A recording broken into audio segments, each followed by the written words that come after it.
All right, here we go. April 6th, 2:16 p.m. District Court, courtroom number 3. So we're back where we're trying our best to keep things going for as long as possible. Well, if it isn't our old friend, ex-prosecutor Edgeworth. Hello, dear boy. Eustace Winner. The accused will turn and face the prosecution. I'm not done with you yet. I already told you, Francisca, it doesn't make sense. Why would I help her? I feel for her, of course. The woman in her prime sent to prison, it's enough to make a grown man cry. But to suppress evidence in order to keep her out of a jail cell? No, that's preposterous. But we have a statement from your own son. He says he entrusted the evidence to your care. I'm afraid I don't know what he's talking about. Or why he'd say such a thing. I don't know what's gotten into him lately.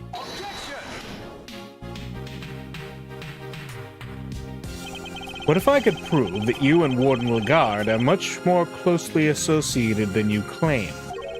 I'm sorry, prove? I think we've been over this, dear boy. You're an ex-prosecutor, remember? Are you even allowed in this part of the courtroom anymore? Miles Edgeworth, I'm the one prosecuting this case. What are you thinking, barging in like this? I'm sorry, Francisca, but it's important. May I speak on behalf of the prosecution, just briefly? What are you doing? Judge Gavel, I come before the court with important new evidence. I ask that you allow me to present it. Oh, ho, ho, ho, ho. Have you lost your mind, dear boy?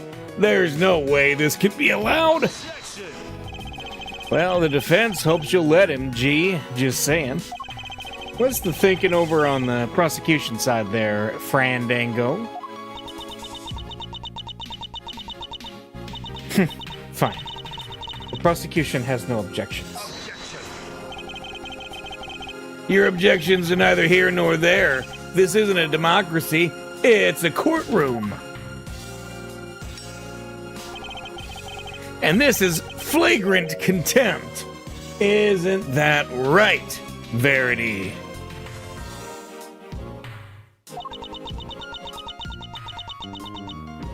No. As long as Sean's still missing, she'll feel she has no choice but to go along with whatever Winner wants. If only there was some way of telling her he might be found at any moment. Judge Gavel, I would ask only this. That you trust in me, and in my assistance. Just this once. Speaking of which, where is Kay Faraday? She is currently searching for the most important piece of evidence of all. Nonsense! There's no more evidence to be found! You're just stalling for time! The most important piece of evidence of all, eh? Hey, G. I don't know what this evidence is, but maybe we should trust in Miles's little pal? What do you say? I mean, I say little pal, but she's way more than that. She's the one and only great thief Yatagarasu. It seems Fender has sensed what I'm getting at least. Judge Gavel, the evidence I'm talking about. We're almost certain we know where it is. Kay is only moments away from snatching it from the jaws of danger. Very well. This is highly irregular, but I will allow it. You have my thanks. Have you all gone completely mad? You said you had important new evidence. Evidence of what, exactly? Just what I said, that Warden Lagarde and Chairman Winner are far better acquainted than he claims. Allow me to present it to you. What proves the link between Eustace Winner and Fifi Lagarde? Alright, let's see. Alright, I gotta remember from last time what we got. Knight's possessions? Was that it? Because... maybe. Let's see, the bug, Miss Lloyd's tape. The report on Knight. A report. Oh, yeah, there we go. That's it. The report on Knight. Yeah. It's his sick gloves, obviously. Yeah, those are some pretty sick gloves, frankly. This document is a reporter regarding the report regarding the interrogation of a certain someone. Oh, yeah? And who might that be? The late Mr. Bronco Knight. And the interrogation was to be carried out by none other than Warden Lagarde. Wait, is that the interrogation where... Yes, where Knight was killed. This document shows Warden Lagarde planning the interrogation in which Mr. Knight was murdered. This is indeed important evidence. Miles Edgeworth, you referred to the document in question as a report. Would you care to elaborate? To whom was this report addressed? A very good question, Miss Von Karma. And the answer is the most important new revelation of all. You recovered this document from a safe in the storeroom on the 51st floor of the big building. That's the storeroom where the lots for the underground auction were kept. It is. An auction, if you recall, that was presided over by one Eustace Winner. And that is to whom the report in question was addressed. Do you still mean to insist that you and Warden Lagarde barely knew one another? I'll refrain from commenting on that matter for the moment, if you don't mind. What? I don't believe it's been conclusively proven that I was the auctioneer yet, has it? Have you forgotten the events of this morning already? I think I proved that fact more than adequately. I'll admit defeat in that particular arena, yes, but that was not the courtroom. Can you prove the same thing here, my boy? That I was the ringleader, did you call it? If you can't, then, well, you certainly can't prove that the report was addressed to me. You won't wriggle your way out of this one. So unfair. Tell him Verity, please. I'm not being slippery at all.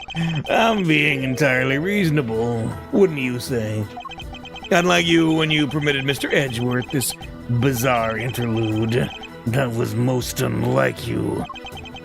It's saddening, truly it is, to see you failing in your sacred duty to the law. Almost saddening enough to make me want to take drastic measures.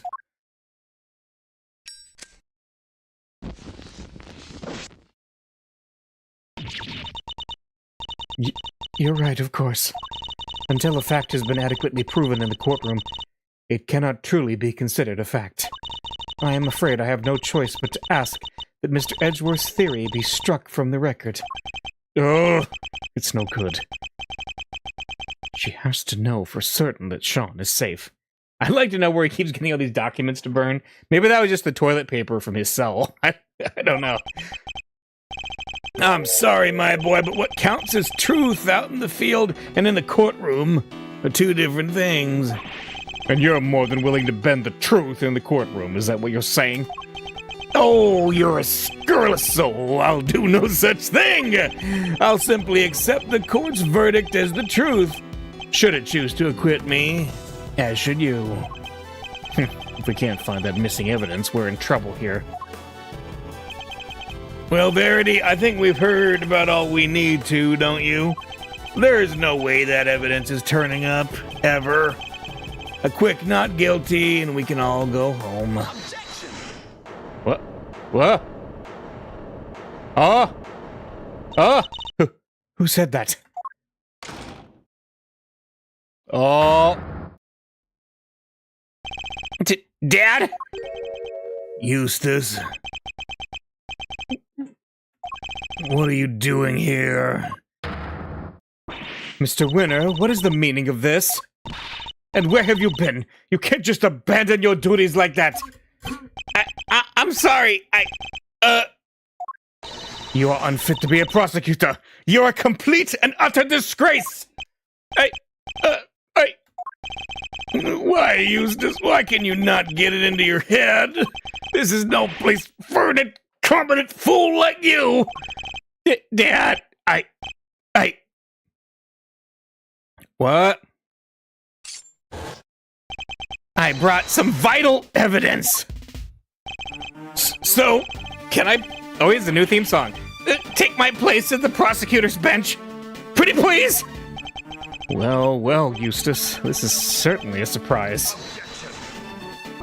Oh, Eustace, my boy, what's gotten into you? There's something different about you. What's going on?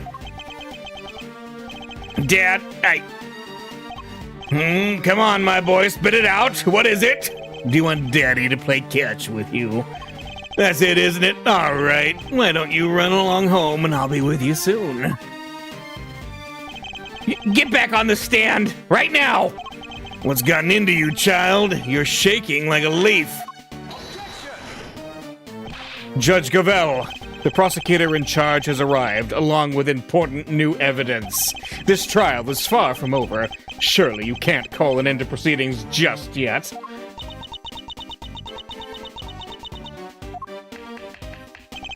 No objections from Team Defense. Only wish we could have our original team captain say that herself, though. The prosecution has no objections either.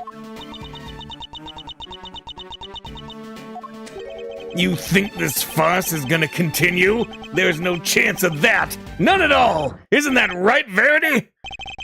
He still thinks he was successful in his bid to kidnap Sean, but we know different. Sadly, as long as the boy remains missing, nothing changes. Judge Gavel's hands are still tied. Oh boy. Oh. That sound. That's her cell phone. Huh? Mine is also ringing. Well, I'm getting a call too. Mr. Edgeworth! Mr. Fender! We found Sean! Wait, Gumshoe's coat's a little different. Oh, he's not wearing his coat. Oh, okay, it's over Sean. Got it. We found Sean! Detective, you did it! The most important piece of evidence of all, huh? That's some stellar work, your great thiefness. Thanks. We just thought you should know right away. See you all soon.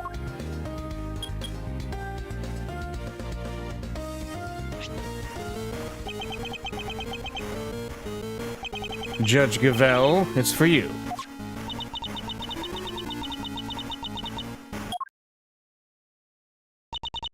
Hello? Yes. Yes, I understand. I'm so glad you're safe. Be sure to thank everybody properly. You'll do that for me, won't you? All right, be careful. I'll see you back at home.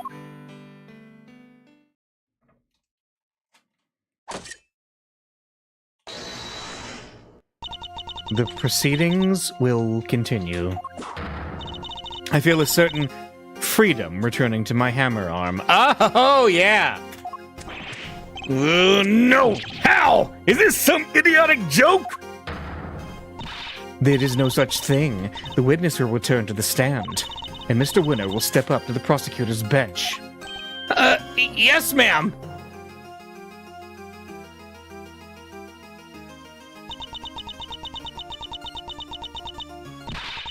Eustace Winner, Yeah?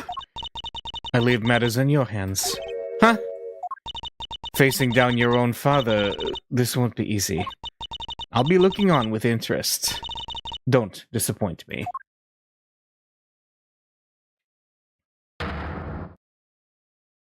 Very well. Is the prosecution ready to proceed? Mr. Winner, you mentioned some evidence that you wish to present to the court. Yeah, so, the knife and the chisel. Oh, you tracked down the missing murder majigs? Well, Mr. Winner, did you? About that. No. I couldn't find them. I searched everywhere. Everywhere. But I was too late. Too late. How so? I remembered something. I saw Dad in the garage this morning. He was carrying something wrapped in newspaper. Where are you going, Dad? Oh, Eustace, I was just on my way to throw out some trash.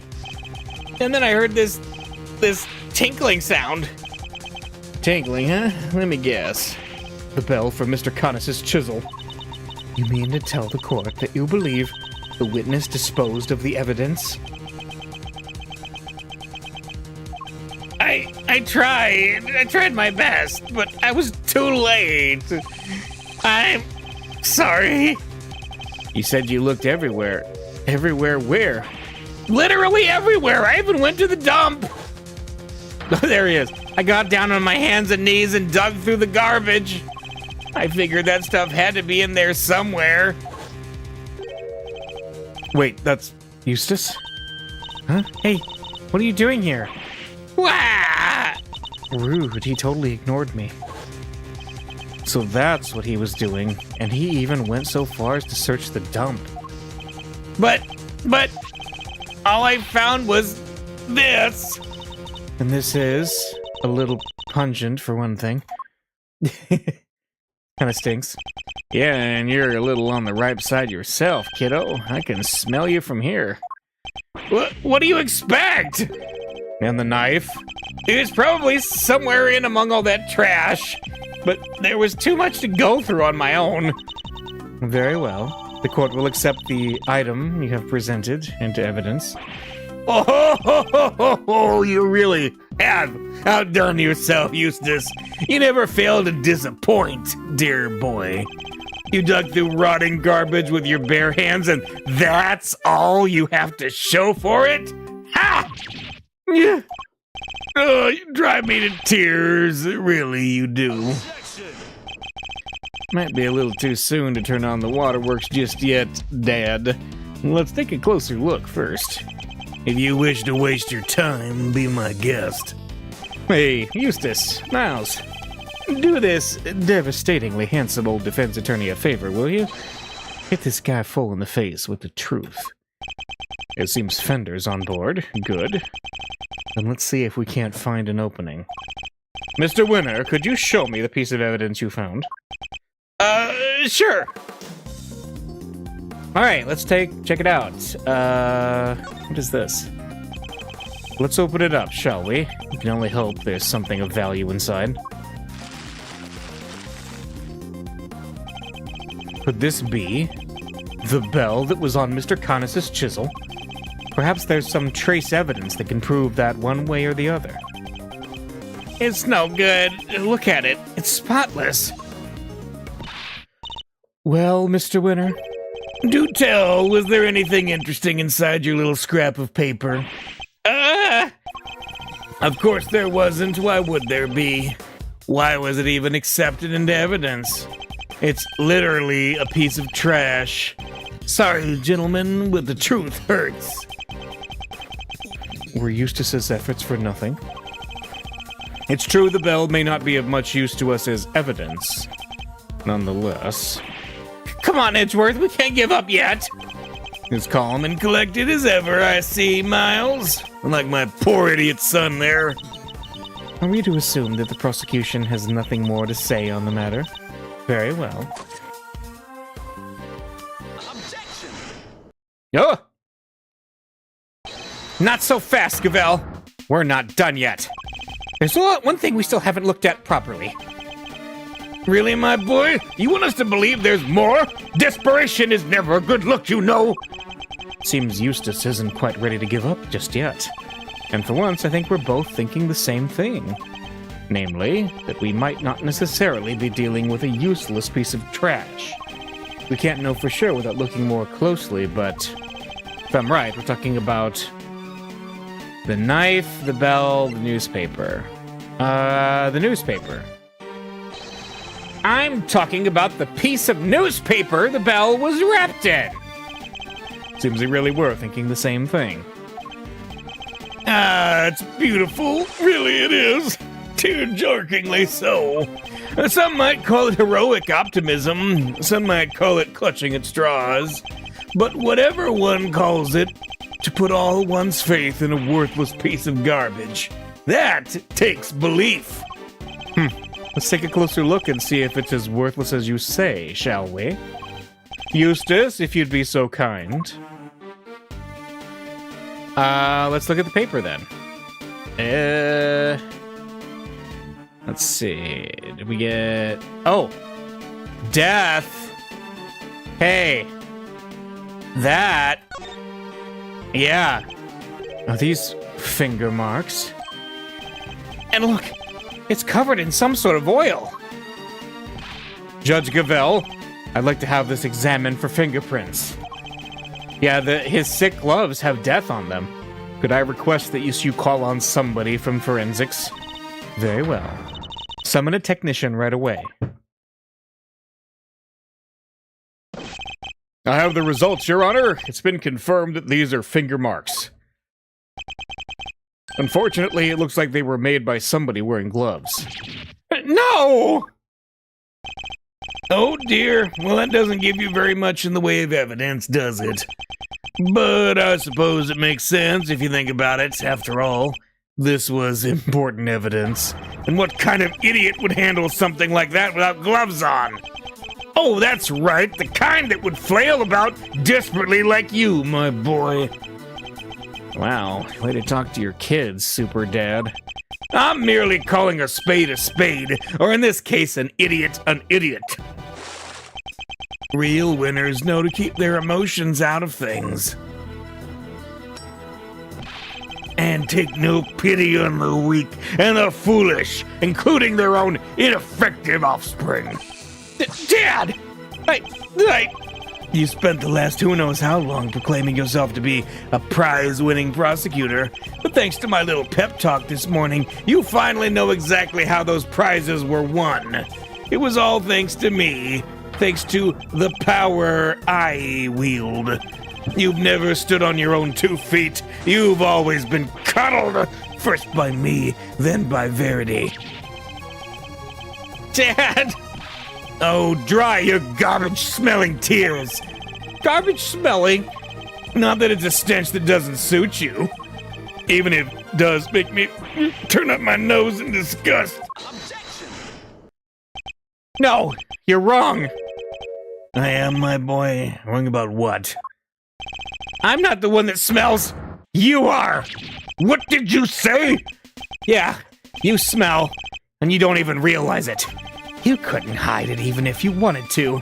Edgeworth, take a sniff. Right there where the finger marks are. You want me to smell it? Is that oil? Yep, and I know where it came from. Wait, I know it from somewhere too. It smells of engine oil in here. I guess Winner Sr. must be something of a motorhead. That odor tells us something. Something important. It tells us exactly who threw this piece of evidence away. But I guess my dad's right. I guess I'll never be a real winner. I'll never be able to keep my emotions out of things. And I'll never be able to stand up to him, no matter what he's done. Eustace. Be strong, Eustace. Remember what you told me. You said you were going to be different from your father. A different kind of prosecutor. And you are a prosecutor. We both are. That's why we're standing here in this courtroom. Oh, Edgeworth character arc coming in here, too.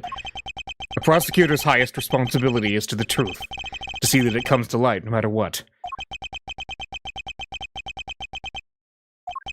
We expose crimes. And we see that their perpetrators are punished, no matter who they may be. So if you truly mean to continue on as a prosecutor, you know what you have to do.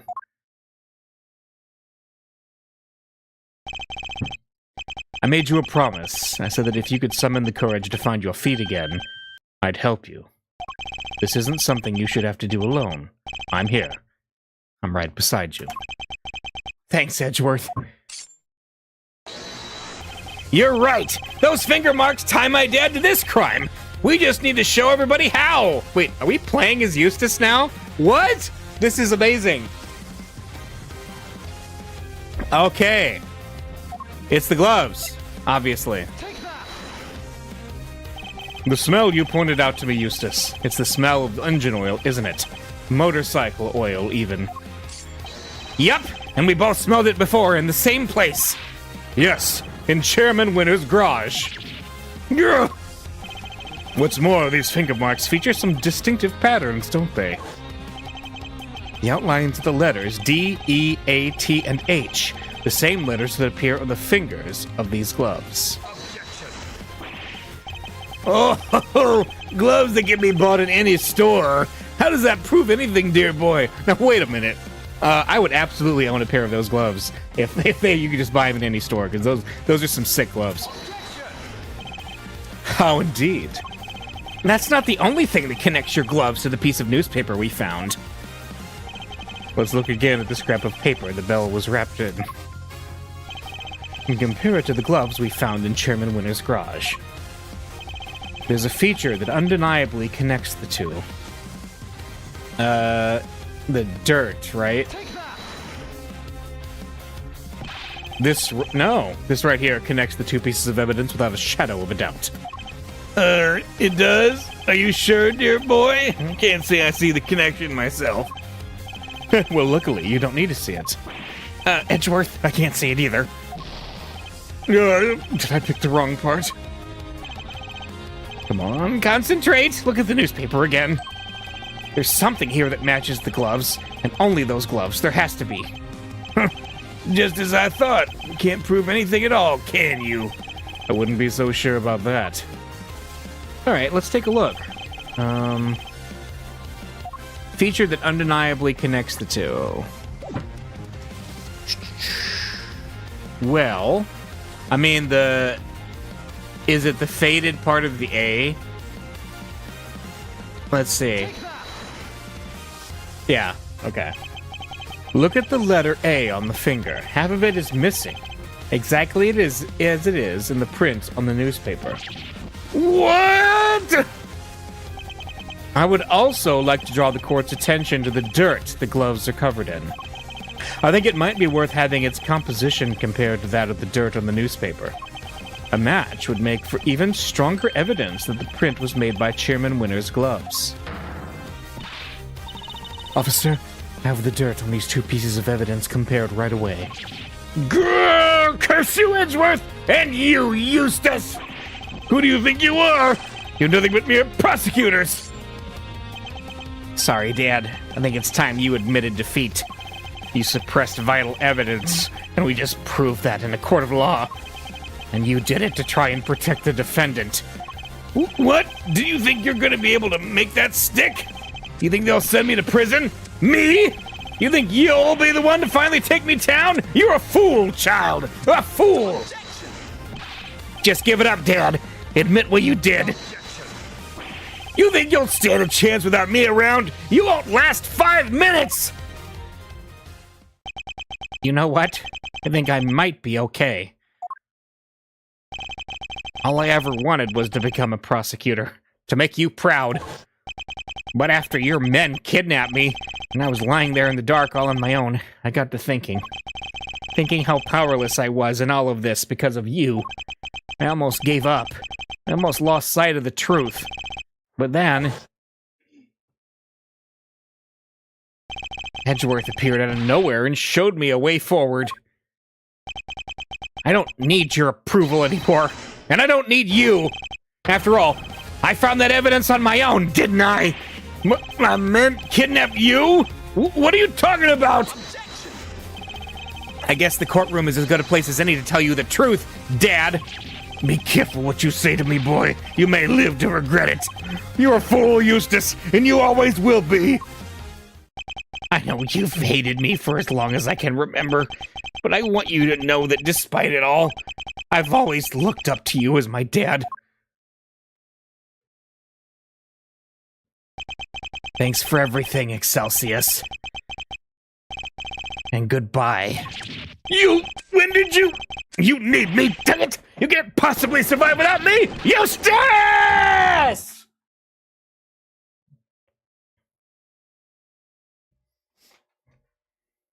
That was a winner turnabout, and I love it. The court hereby accepts that vital evidence in this case was suppressed by Chairman Winner. That crime will be tried and an appropriate punishment decided at a future date.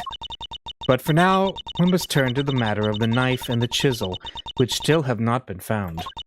However, I believe a full search of the garbage facility may well remedy that. What? You're going to dig through all that trash for the knife, darling? But then... Don't worry, Warden Lagarde. I'm sure your punishment won't be too unpleasant. Oh, you devil! Punished? What? Impossible! Excelsius, you blithering buffoon, what did you do? What did you do? Oh, your swaggering bluster about how they never declare me guilty and now this! You were the one I went to after they arrested me, because you made me believe I could trust you! And not only did you kidnap a child to try and help me, it didn't even work! Idiot! You feckless, useless idiot of a man! An unsightly outburst, to say the least. But an informative one, too, wouldn't you agree, Eustace? Yeah, she really let some juicy info slip there, right? She did, right? Yes, she did. We really need to work on your confidence. Very well, then it seems we may be able to bring these proceedings to an end at last. What? Huh? I know that not so fast. Who's that? Oh boy. Sorry, Judge Gavelle. Your happy ending will have to wait. Lungzi says, the end of the trial is not necessarily the end of the matter. Who are you? Just a lowly lone wolf investigator by the name of Shi Long Long. And you have some sort of objection to these proceedings, I take it? Ha! Not really. Your suspect over there is guilty for sure. Guiltier than you know. Right. Long 12 years ago? Yep, good to see that you're finally about to pay for your crimes. Even if it did take a while for you to get what was coming to you. Agent Long, explain yourself. Are you familiar with the SS5 incident? I certainly am. It happened 12 years back. Wait, 12 years? Look, a lot happened, okay? This was all 12 years ago or more. My father and the president being friends, our family being the ones who kept him safe. He just changed one day. It was like he became a different person. Now he doesn't trust the police one bit. I wonder what happened 12 years ago. Could this all be connected to Agent Long's father and his relationship with the president somehow? Fifi Lagarde and Excelsius Winner. In the flesh. I've waited a long time for this day. After all, you're the ones who threw my family name into the dirt. Are we to assume that you have some personal connection to the incident in question? I didn't realize that in Ace Attorney world, people were just free to burst into the courtroom WWE style to settle beefs that they have with the defendants. But okay, that's fine. I do, but I'm not here to talk about the past. Not yet, anyhow. Right now, I'm here for you, Gavelle. Me? You and one other person.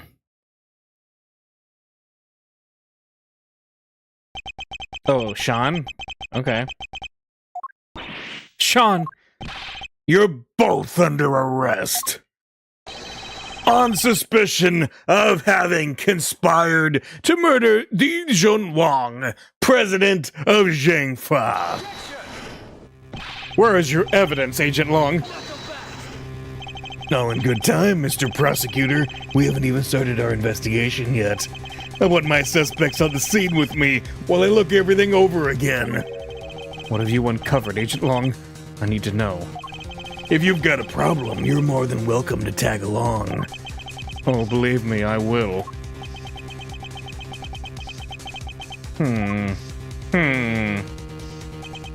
The end of the trial is not necessarily the end of the matter.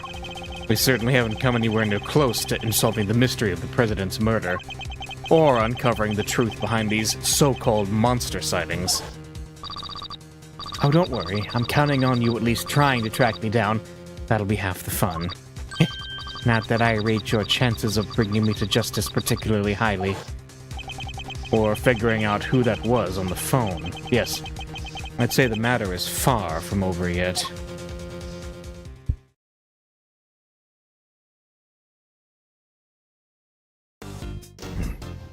All right. We'll go right into beginning. This is still the beginning. This is still the beginning of this trial. Oh my goodness. All right, here we go. April 6th, 2:52 p.m. Big building, empty lot. Could you maybe calm down a little? Calm down. No way, Jose. Not until y'all come clean. It's for your own good, dang it. Our intrepid reporters refuse to give up, even in the face of repeated snowballing from the crew. Look, you ladies need to stop harassing these people, or I'll have to ask you to... You cops sure got a lot of nerve. Y'all are the ones who let Torosaurus run wild. Hoping to hide the fact that they bred this menace themselves, the staff cling desperately to their story. Look, we're really not breeding anything. This is a movie set. Says the gal who told me she done seen Gordy with her own danged eyes. Sure, I saw something, but that doesn't mean we're keeping monsters here. All right, break it up. Oh, it's us. Oh, Mr. Edgeworth. And Sean. Y'all are on the trail of this here monster infestation too, huh? No, we're on the trail of a criminal. Longzy says, the darkness of a criminal's heart can sometimes be compared to a monster. That is to say, a killer is no different from a monster, really. Agent Long, this is highly irregular, sir. We can't allow members of the public onto the crime scene. These people are important witnesses. I need them to be here. Well, Agent Long, here we are. Where do you intend to begin? Let's start by summing up the facts. President Wong's body was discovered here this morning. He hadn't been seen since the night before last. Yes, he slipped off without his bodyguards noticing, if I remember correctly. So he was missing for over a day. And the last person to see him alive was you, Judge Gavelle, on the roof of the big building.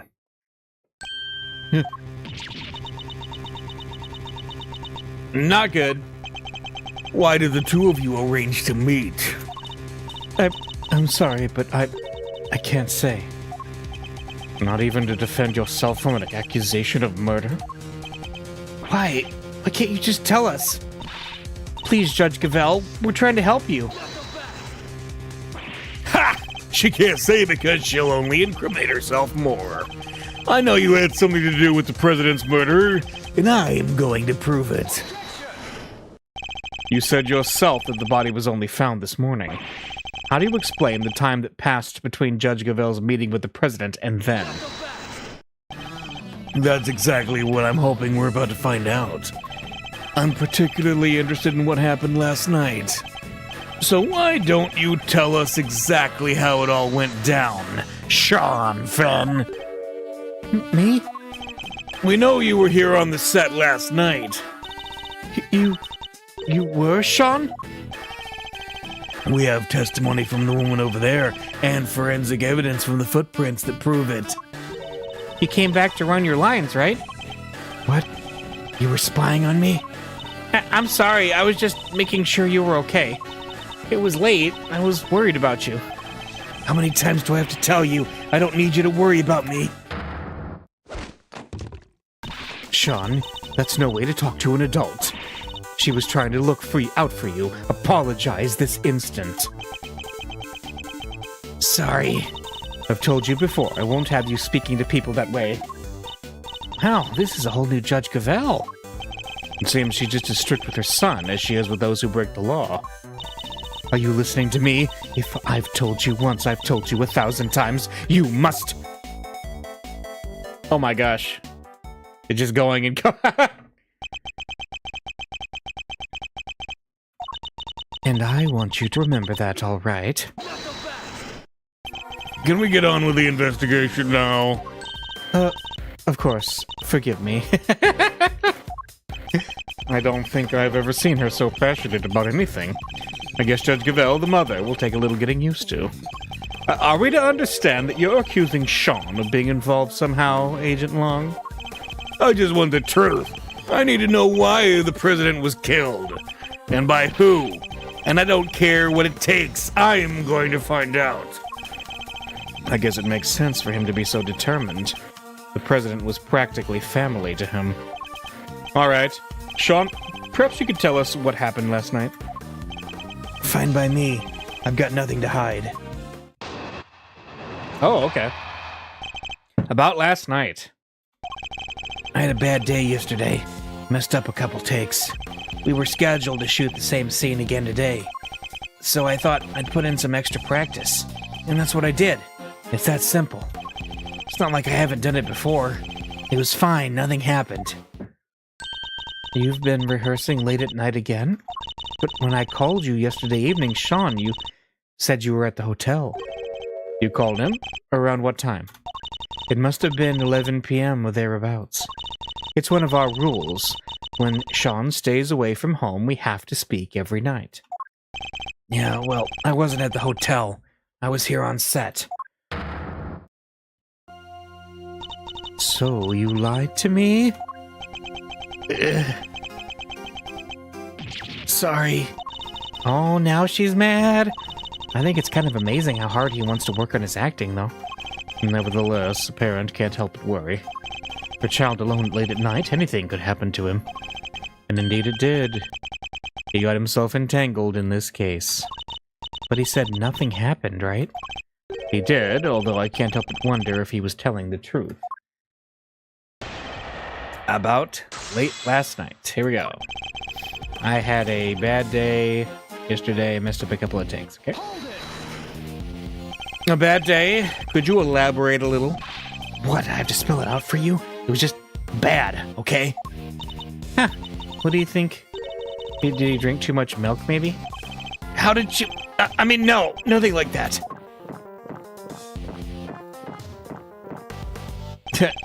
So it might be more accurate to say that his stomach had a bad day.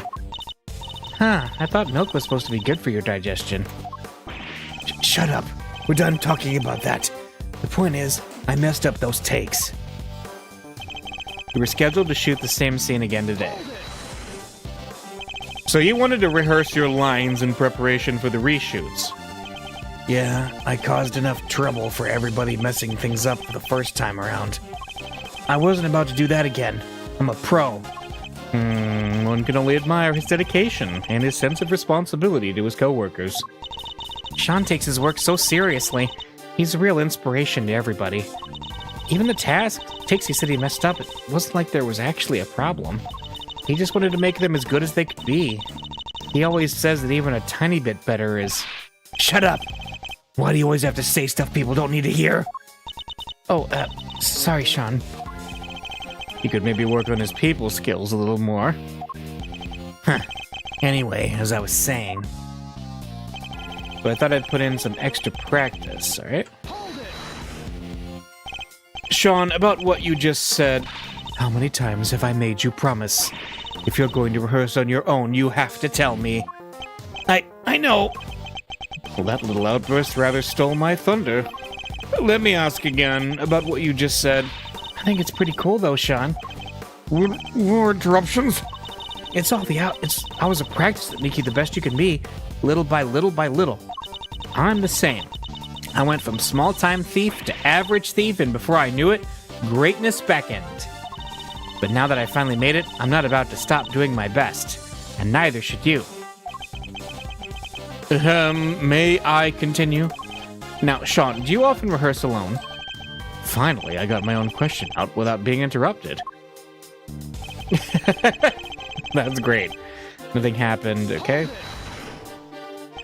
Are you sure about that?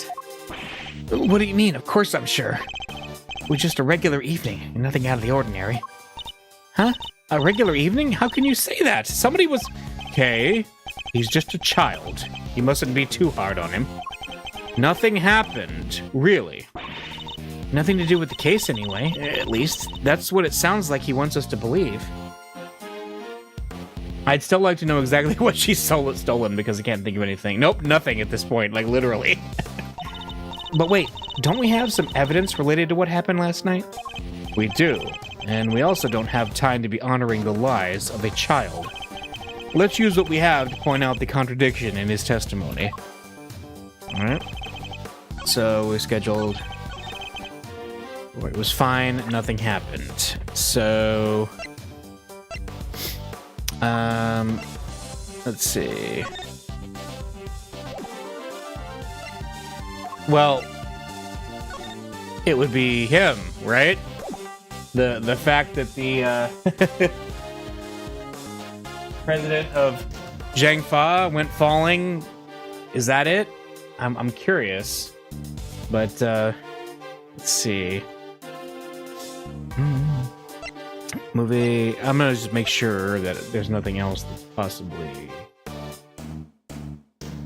also a.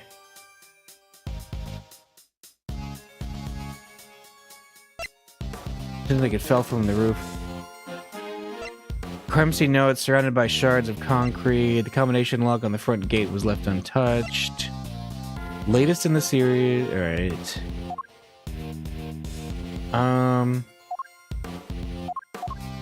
Didn't we have like the rehearsal tape? Yeah, filmed yesterday evening. Shows Sean rehearsing by a monster footprint.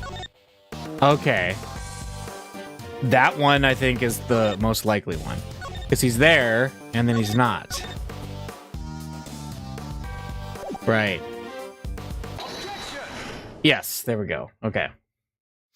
And the footprint was there. Nothing happened. I'm sorry, but you're lying. This proves it beyond a doubt. Wait, that's... How did you... That's right. Your rehearsal tape. Yeah. What? You have video footage from last night? We do. And if you watch it, you'll see that it was no ordinary evening. There's a footprint there already. There is, and I'm not sure that's an everyday sight, even on a film set. Sean, why would you keep this from me? No reason. Liar! That stuff might work on your mommy, kid, but it's not gonna work on me. Why did you hide the tape? Sean, you have to tell us. You... Look, I just didn't want anybody to see me rehearsing, okay? I don't like it.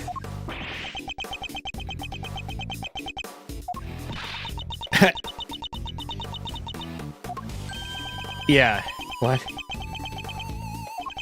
So you were embarrassed? Is that it? Yeah, what's so weird about that? That's why you didn't hand over vital evidence? Sean, how could you? Yeah. Oh, give me a break. You know about it now, don't you? Sure, the footprint was there, but I just ran my lines and went home. That was it. What? And nothing about the giant monster footprint struck you as weird?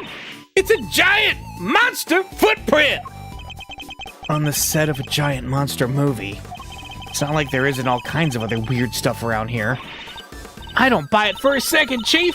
There's something hinky about this kid, sure as I'm standing right here.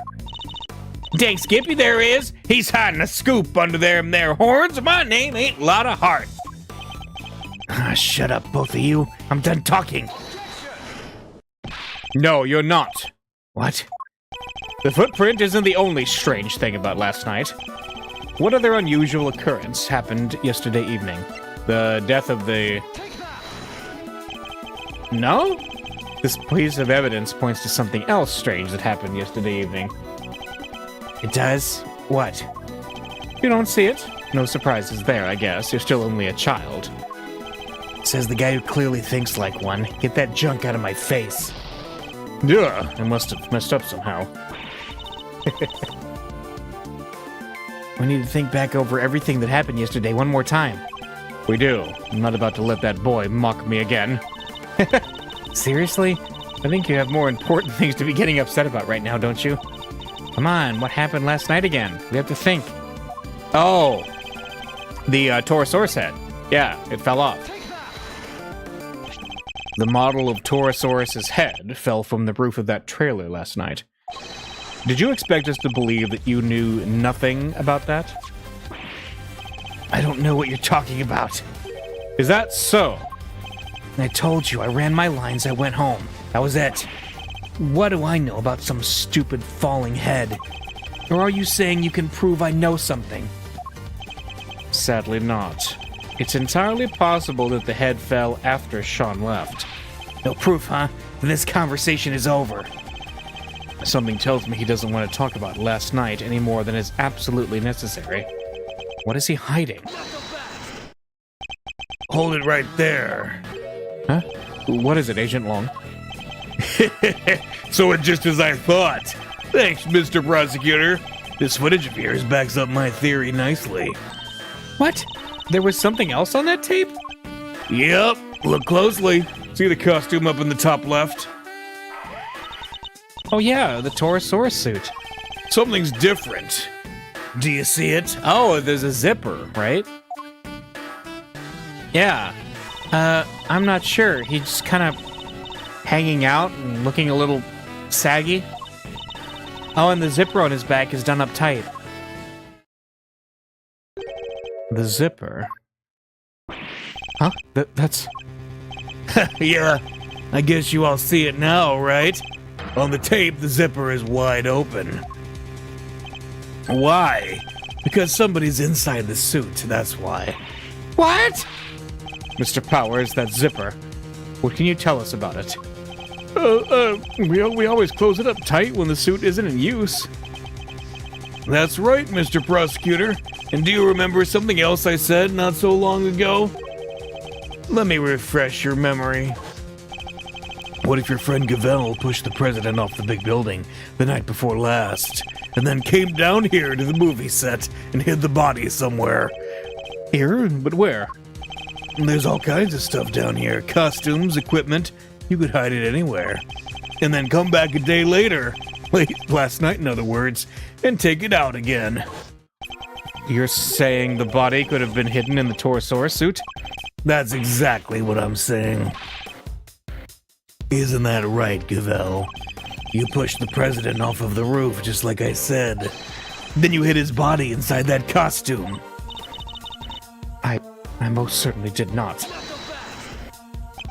Protest all you like. I'm not gonna believe you. You're the only person who could have done this.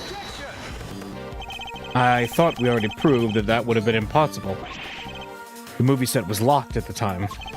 There's no way Judge Gavel would have been able to get in here. What if she had an accomplice? What? I've got a little theory for you. I think you're gonna like it. Oh, here we go. Mother and child murderers. Oh boy. All right. What if Sean was waiting down here when Gavel pushed the president off of the roof? If the two of them were working together, the problem of the lock goes away.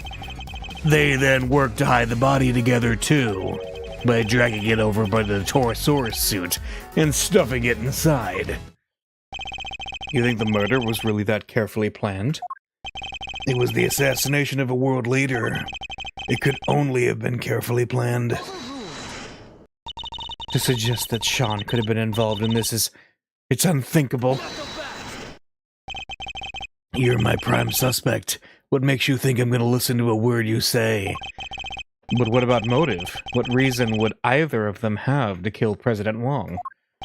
Who knows? But we'll find out soon enough. She was the last one to meet with him, and she won't tell us why. Pretty darn suspicious.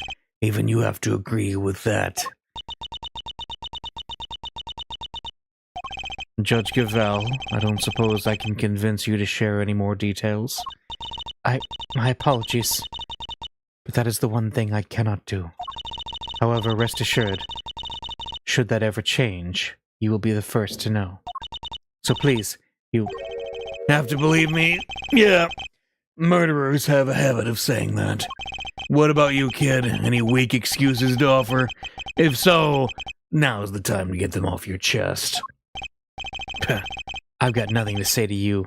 I'm innocent. Both as tight-lipped as each other, huh? But let me guess, you're still gonna try and stick up for them? It's true, Judge Gavel's actions certainly make her seem suspicious, but nothing she has told us amounts to a motive for murder, or even the suggestion of one. No, and like I said, I'm leaving motive aside for now. For the moment, I'm focusing on means and opportunity. And for my money, these two had to be working together for their little plot to succeed. Mother and child murderers. All right. Let's see, what if Sean was waiting down here when Gavel pushed the president off the roof? Okay. You're seriously suggesting that a child could have been an accomplice in this murder? Look at him, he's still in elementary school. There's no way a kid that young would be involved in something like this. I think I mentioned that he's in junior high, right? Longzhi says, "Pity no wolf, be he cub or grizzled elder. It doesn't matter how young he is, if he's guilty, and he'll be treated as such." Wow, wolf cubs have it hard, huh? I'm surprised at you, Mr. Prosecutor. You're saying he deserves mercy just because of his age? Of course not. I'm saying that there's no way he did this, and I'm going to prove it to you. I'll look forward to it, but be warned, I'm only just getting warmed up. If the two of them were working together, the problem of the lock goes away, okay? Goes away how, exactly? Though you might try this, but you and I both know exactly how. Let me make it nice and simple for you. First, she pushes the president off of the roof. Pushes... okay. Then the kid opens the combination lock because he knows the code. Yep. Kid opens, code, knows lock. Gotcha? Okay. No, okay, the other way around. And that's it. It's that simple. No more lock to worry about. And no more objections about her not being able to get in because she didn't know the code. That would explain away the problem of the lock. It's true. Thank you for your clear and incisive explanation, Agent Long. Please, continue. I will, and hopefully this next part will shut you up for good.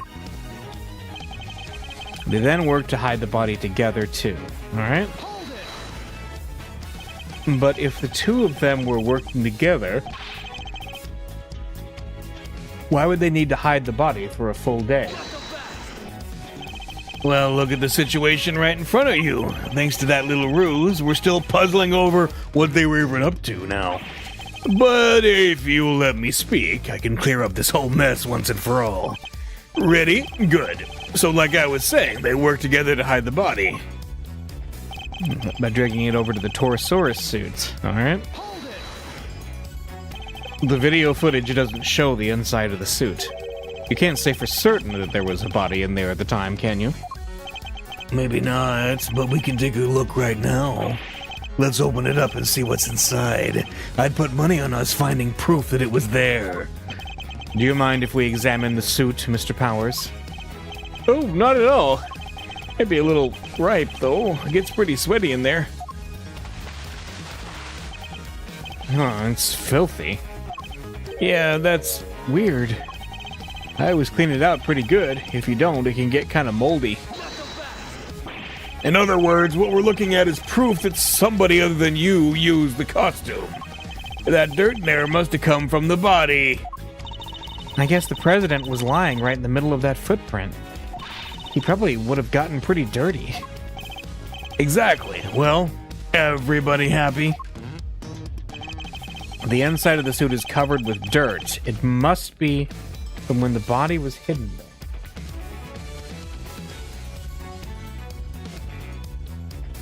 Alright, let's see. I'm wondering, since we have a new statement show up, if there's a if there's something we need to present on it.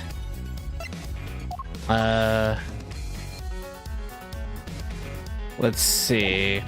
The inside of the suit is covered with dirt. It must be from when the body was hidden in there. Surrounded by shards of concrete, flecks of something yellow stuck to clothes. So he had something yellow on his clothes, which is weird.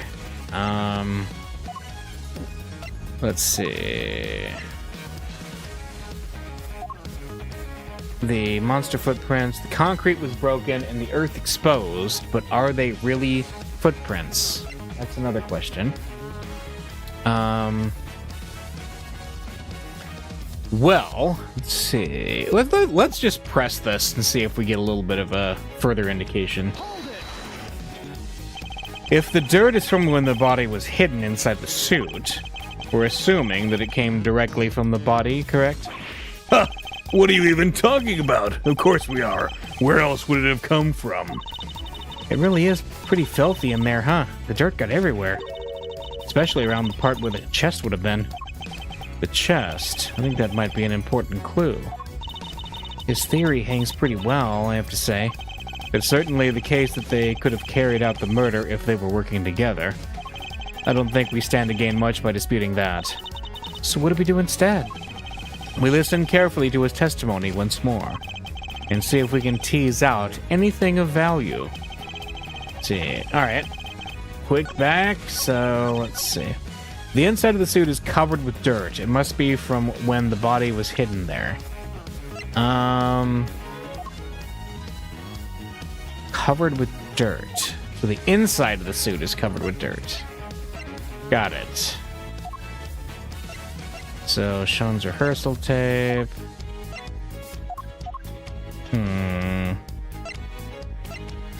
Forged letter. Let me present the fact that the chest area, he does in fact have that. I'm curious if that makes anything move forward. Yes, okay. So our assumption is that the inside of the suit is dirty because the dirt came from the body. Would it be safe to say that's the case? Why? Is there a problem? The part of the suit directly in front of the opening is particularly dirty. Yeah, it really is. But look at the victim. The area of his body that would have been in contact with that part of the suit isn't dirty at all. If the victim had been crammed in there, as you suggest, his chest would surely be covered in dirt. Good. Fine. So what's your explanation? How did all that dirt get inside there? Based on the videotape, there may well have been somebody in the suit at the time. So who was it if it wasn't the president? Come on, Kay, think. Where was it? Is something the matter, Kay? I've seen dirt like that somewhere else, I'm sure of it. I just can't think where. Dirt with weird little gray bits in it? Gray bits? She's right, there is something mixed in there. It was stuck to something else we looked at. Lots of it. Stuck to something we looked at. An item of evidence, maybe. It's probably worth checking. Does one of the items we found have a similar kind of dirt stuck to it? The gloves, right? Because that's got kind of the weird, yeah. As Kate pointed out, the dirt in the suit contains small flecks of something gray. And? We discovered similar flecks stuck to an item belonging to somebody we recently had dealings with. The item in question being these gloves. You're right, the dirt does look similar, but so what? What are you saying this stuff is? What exactly are these gray flecks of yours? I believe the gray flecks are plastic, concrete, or paint.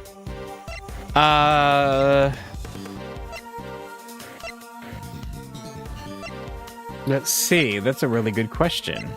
Because... maybe concrete? Let's see. Yeah. Surely they're flecks of concrete. Oh, like all the little broken up bits around the footprints, you mean? Exactly. And who did the gloves on which we found similar dirt and gray flecks belong to? Chairman Winner. We found them in his garage. That's right. We visited the garage at his home earlier today. And we found a pair of mechanic's gloves covered in dirt. And if I recall correctly, a sledgehammer and a shovel, too. Why would a pair of mechanic's gloves be covered in dirt? I'll tell you why. Because somebody wore them while they used that hammer and shovel. They smashed through the concrete to the dirt below, staining the gloves with both substances. Wait, so you're saying Yes, that we finally know what these footprints really are. It seems highly likely that they were dug by Chairman Winner. Highly likely. If that's so, then tell me this. Why the heck did he make them? What purpose could they possibly serve? Why, indeed. I imagine he must have been digging something up or burying something. Burying something, the evidence. I think he must have been burying something. Apparently that's not right, because the bar's still there. Oh, I smell treasure. So what was it? What did he bury? There's only one way to find out. Dig it up and see. You think the cops didn't check already? There was nothing buried under any of these footprints. Yep, yeah, it seems I was mistaken. In which case, he must have been digging something up. I imagine events unfolded somewhat like this. There was something on this lot that he needed to unearth. In order to do so, he cut the chain on the side entrance and gained access from there. He then used the sledgehammer and shovel to dig the 3 footprints. Why did they look so perfect, though?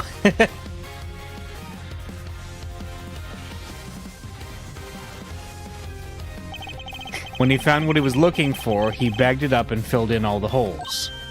Ah, but then Sean must have showed up, right? I think he did, yes. Chairman Winner would have had to find a hiding place, and the Torosaurus suit provided just that. Gah.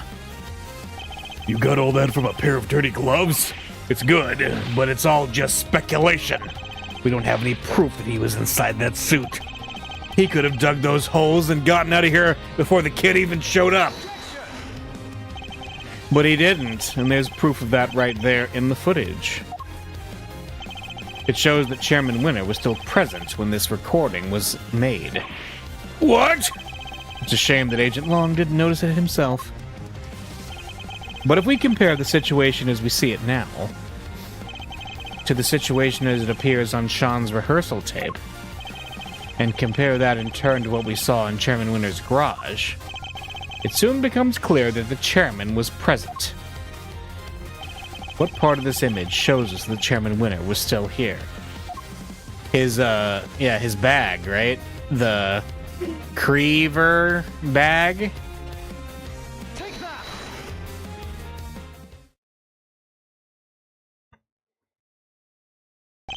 Look at the bag next to the Torosaurus suit. We saw the same bag in Chairman Winner's garage. The same bag, the dirt on the gloves, that has to indicate a connection, surely.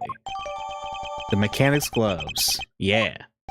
I think that pretty much seals it. It was Eustace Winner in the suit. And if he was in there, the president's body can't have been. Yeah! Good, it seems I've convinced Agent Long of the flaws in his theory. Somebody get the Chairman Winner's house right away! We need to know what's in that bag. Yes, sir. Have y'all done lost your minds? I can't believe what I'm hearing here. What is this hog swill? This is all we need. That's their Torosaurus footprints, dang it. Ain't no hole dug up by no old guy. I think I've demonstrated more than adequately that that's exactly what they are. Don't matter to me none what you just did. I don't believe it, and that's that. I done told y'all I seen that big bad bull with my own 2 eyes. The giant eye peering in at the window. I thought we'd gotten... Oh, that giant eye peering in at the window. I thought we'd gotten past that nonsense. Wrong voice. We were in Lotta's head for a second there. We ain't about to let that go. What kind of journalist would we be if we did, huh? Responsible ones, but I guess that's the whole problem. Wait, ain't like I was just about the footprints, no how. You were seen fraternizing with one of them there monsters, ain't that correct, young man? By the young lady over there, if I'm not very much mistaken. We're never going to get anywhere with these two around. Maybe if we could prove to them that that wasn't a monster either, they might finally drop it. What do you think, Mr. Edgeworth? Any bright ideas? Prove that it wasn't a monster.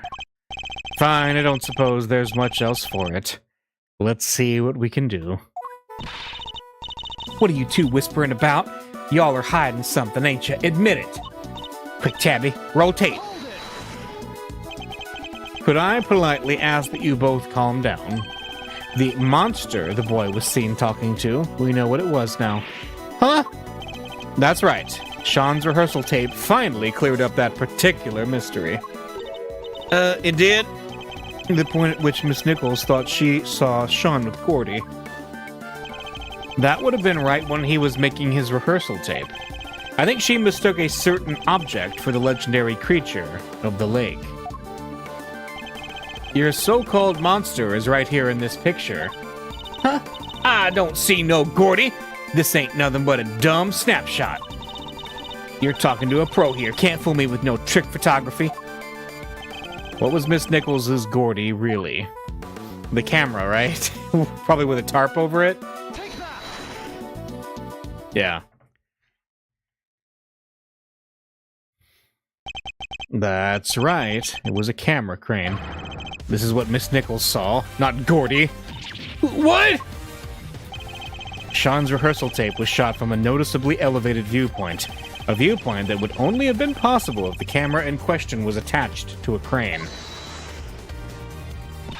Bull! How the heck would she make a mistake like that, huh?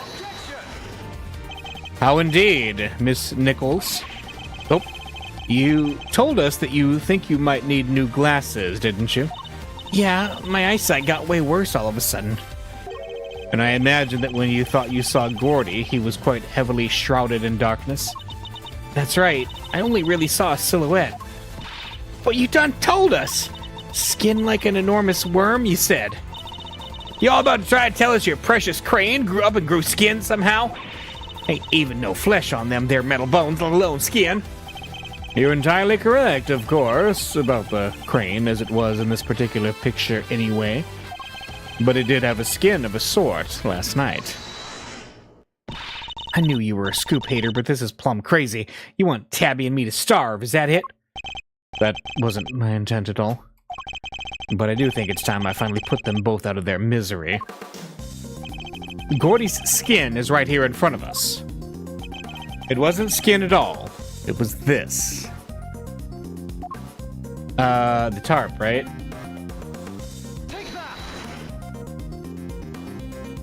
Miss Nichols told us that it seemed likely to rain last night. That never happened in the end. But I think Sean may have covered the crane with rainproof sheeting nonetheless. And that, my intrepid young reporters, is what Miss Nichols mistook for Gordy's skin. What? Oh, heck! Well, Sean, am I mistaken?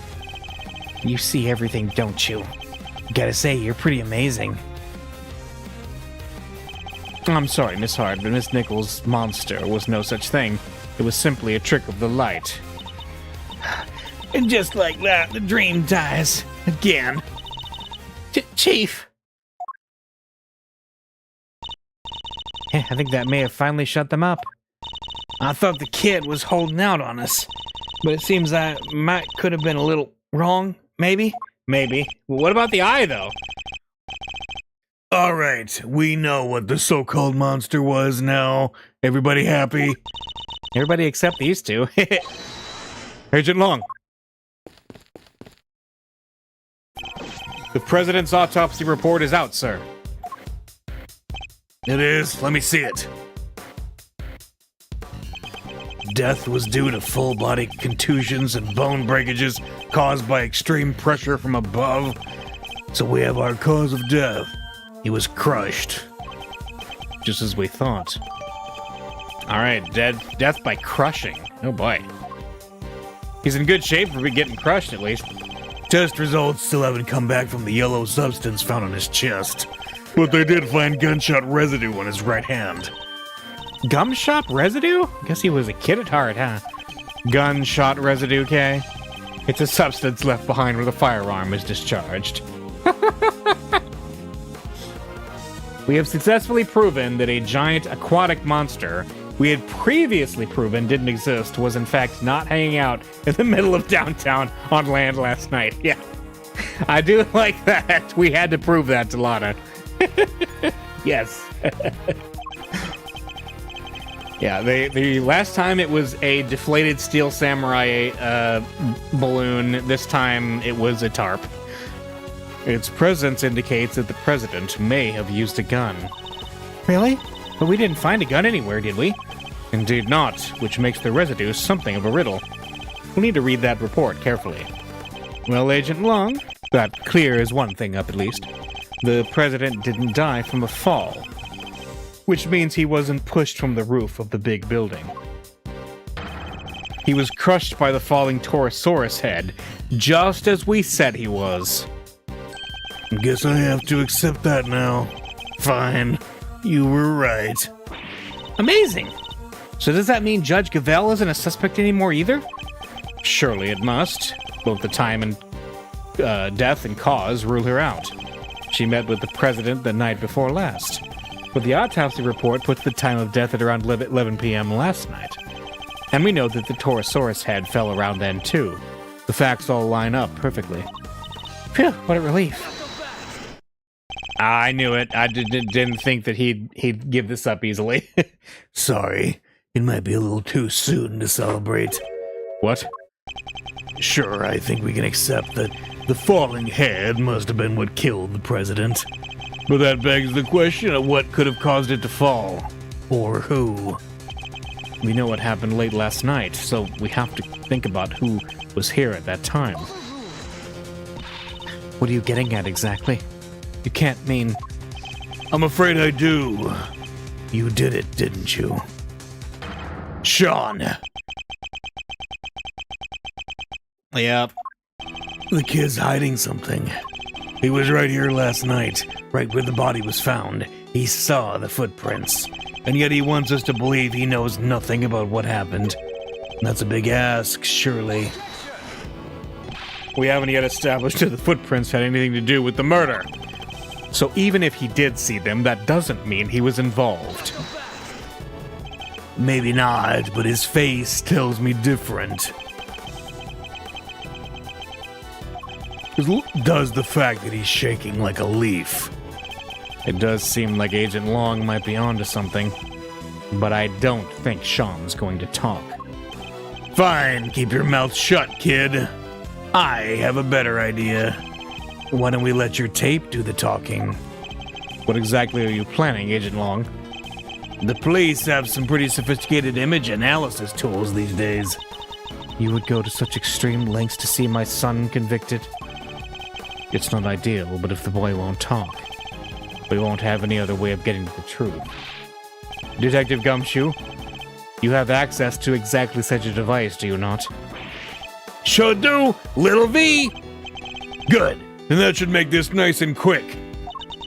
Mr. Edgeworth, might I request that it be you who carries out the analysis in question? Why me? I fear that Agent Long might be inclined to believe the worst. Image analysis isn't exactly my specialty, but alright. Are there new clues to be discovered somewhere in the image data, I wonder? Oh yeah, we're back to this thing then. What? What is that? What the? What is it, Mr. Edgeworth? Let me see. What? Huh? What is it? What's the matter? Show me. Mr. Edgeworth, the court asks that you share your findings. You're still in court. Zoom in on the top right part of the image and look closely. There's a person there. It's the president? Oh my. What? You're kidding, right? Well, I'd say that's pretty decisive, wouldn't you? This doesn't look good for Sean at all. Wait, this doesn't prove anything. I didn't know he was there. I don't believe you, and the image does in fact prove something very important. That you and the president were here at the scene of the crime together. Admit it, kid! You murdered President Wong! No, that's ridiculous. Why? Why would he...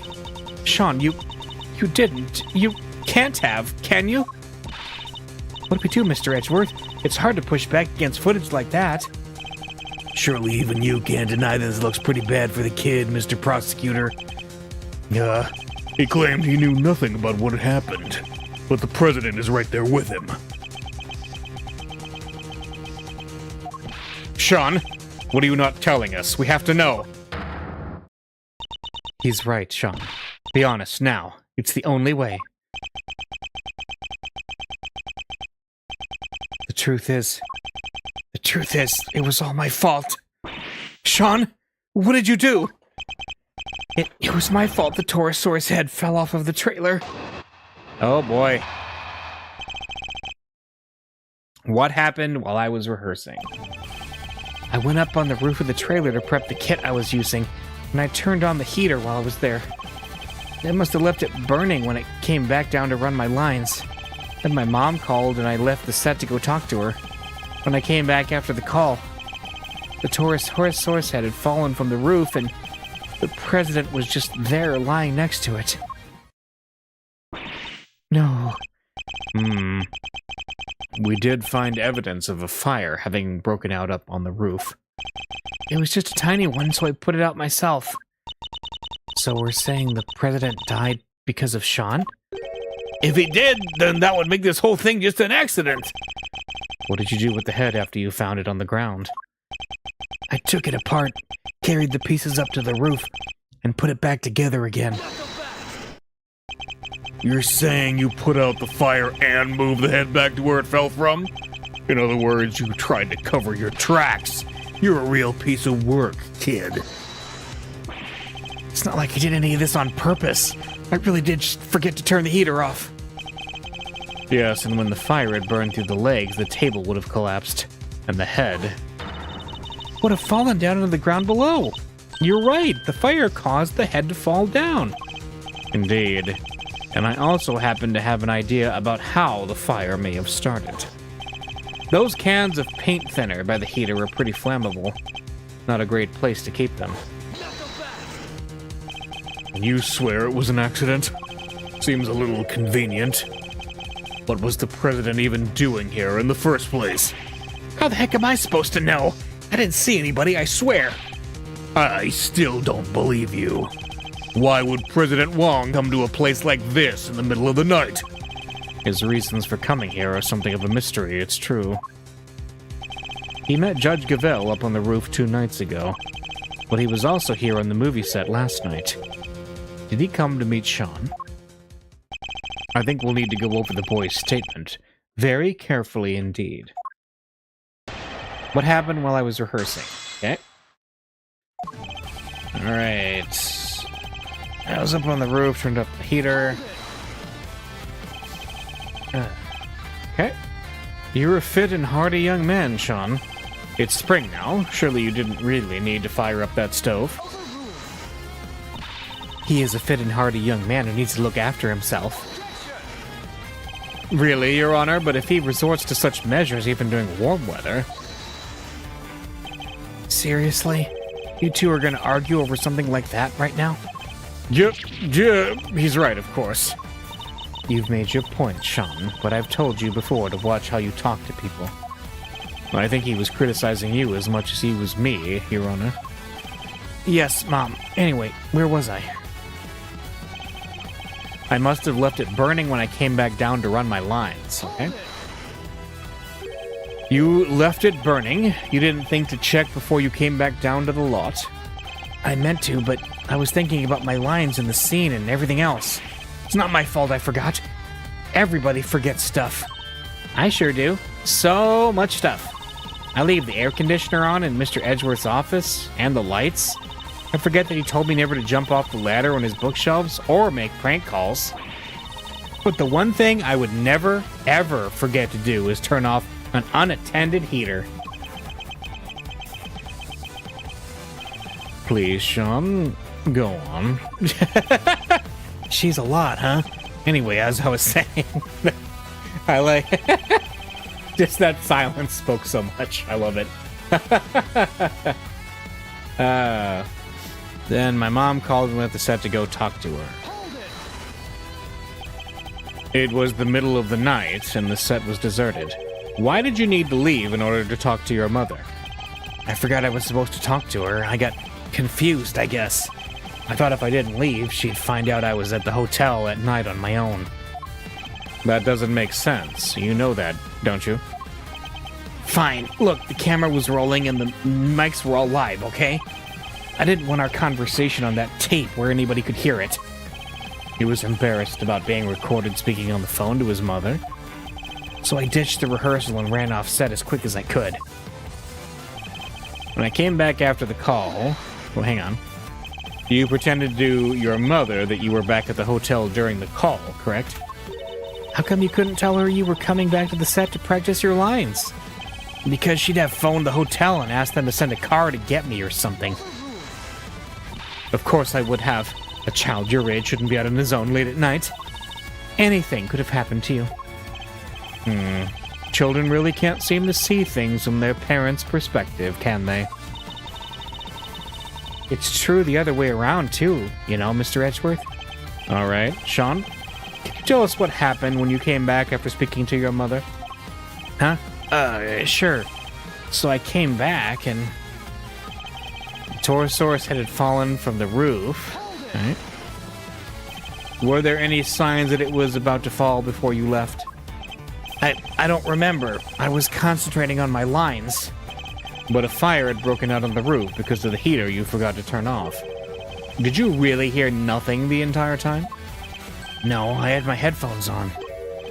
Why? I was playing the soundtrack to the movie to help me concentrate. And I was playing it loud. So yeah, I definitely didn't hear anything. Except for the sound of your phone ringing when Judge Gavelle called you? You know that cell phones vibrate these days, right? Anyway. Yes, that newfangled technology, vibrational cell phones. The president was just there lying next to it.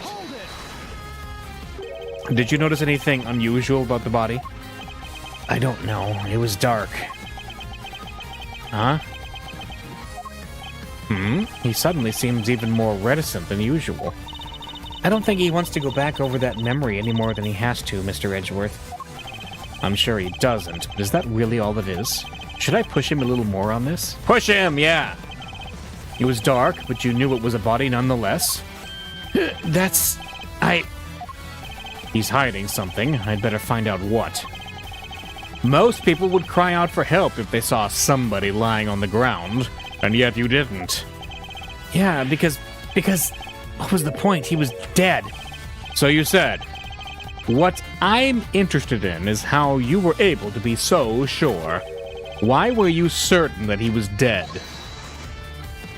He was lying on the ground, and that huge head was right next to him. It didn't take much to figure out what must have happened. You couldn't have guessed that the impact would have killed him. How did you really know? I'll tell you how, because you checked. Fine, I checked, okay? I was scared, but yeah. I went up to the body and I looked, and he wasn't breathing.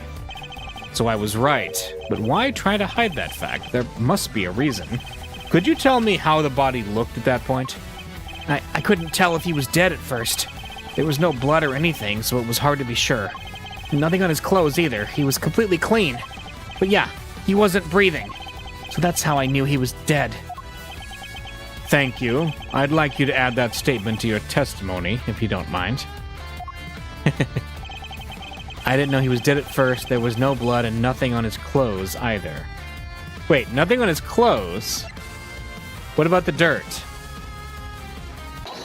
What about the dirt? Nothing on his clothes? Nothing at all? Yeah, nothing. Why? Is there a problem with that? There's something you're clearly hoping that we've forgotten. What are you talking about? There isn't. That's not true. Unluckily for you, we remember it rather well. I'm talking, of course, about the yellow speckles on the president's chest. You've studiously avoided mentioning them throughout your testimony. An absence I find suspicious, to say the least. I hope for your sake that you have a satisfactory explanation.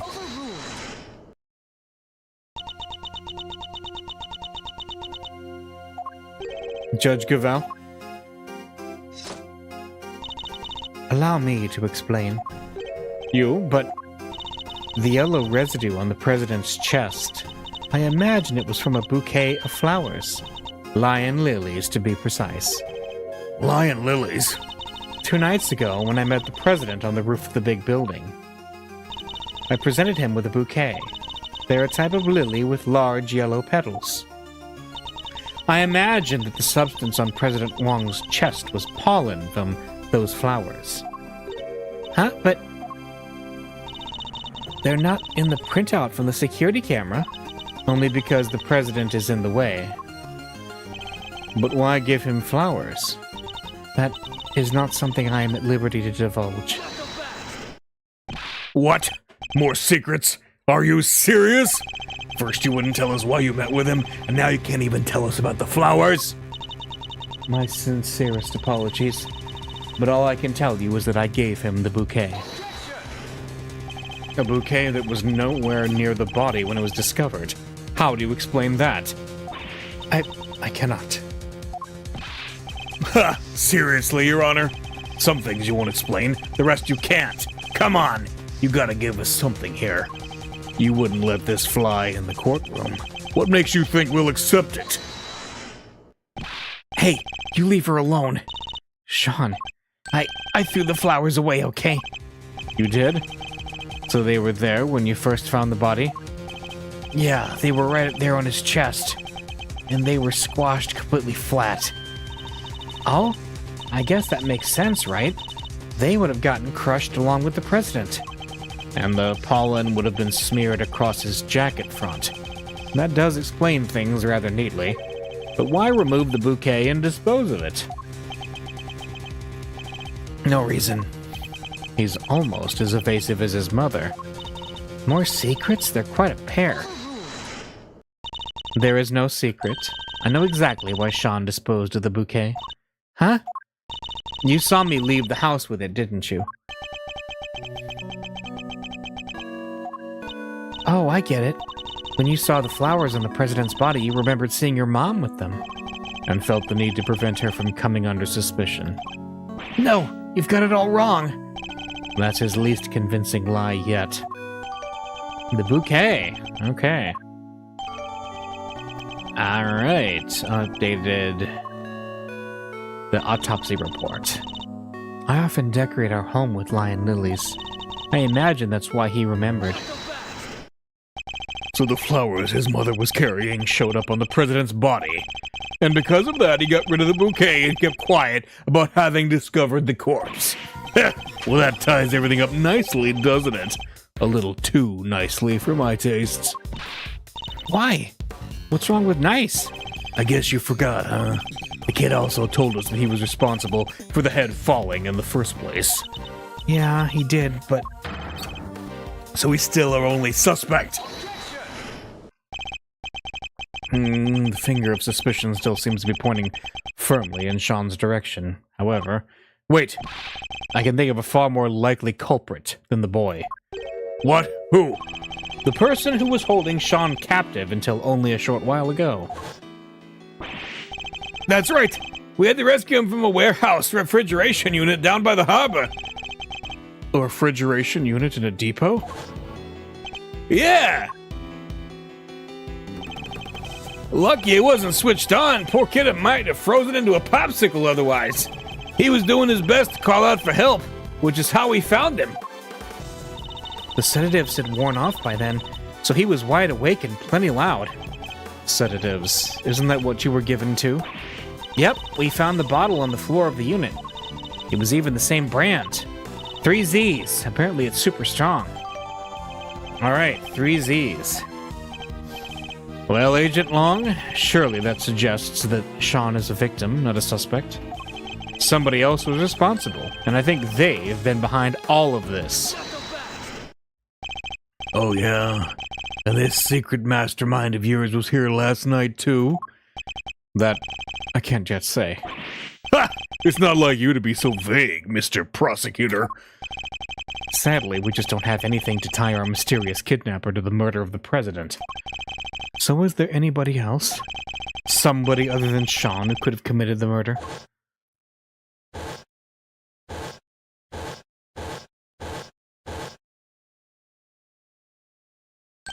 Of course. So I was right. The kid is still our only suspect. Not quite. I can think of another.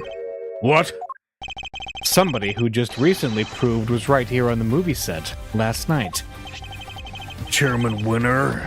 You think he killed President Wong? Why not? We've proven that he was present. And if he was here, he's as viable a suspect as anybody else, wouldn't you say? Winner? Could he really have? It's certainly another possibility to consider. 12 years ago, he was... That number again. Look, a lot happened, okay?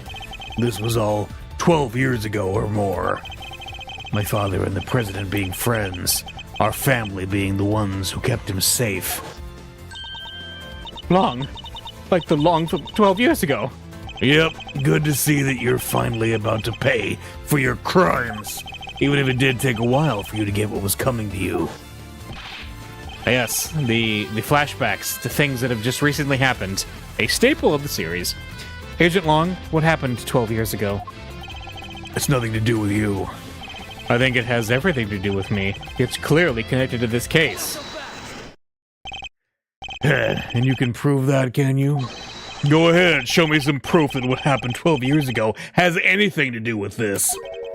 Proof? If you can't prove this conversation's over. Does any of the evidence we've collected show a link between recent events and those of 12 years ago? Wasn't it the IS-7 incident? Right? But is that it? Oh! Let's see, there's some connection, pulling night. Wait a minute. Yeah, package we laid to rest 12 years ago. Okay.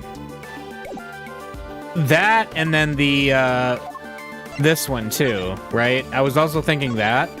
Good luck getting your revenge for what happened 12 years ago. That one's not as strong. I think this is the stronger piece of evidence, the report on Knight. Yep, this is the report about Bronco Knight. It was sent to Chairman Winner by Warden Lagarde. The last part in particular should be of interest to you. Retrieve the package we laid to rest 12 years ago in front of the planter? And that's not all. Take a look at this. This letter was sent to Rosie Ringer, the victim of a murder that happened the night before last. We don't know who sent it, but it does say this. Good luck getting your revenge for what happened 12 years ago. What? But... Something strange is going on, Agent Long. Miss Ringer was murdered the night before last, and President Wong not long after. There's a connection between the two murders. There has to be. And I believe we can trace that connection to events 12 years in the past. Am I wrong? Those are old wounds you're opening here. Insults to my family name. Please, Agent Long, we need to know.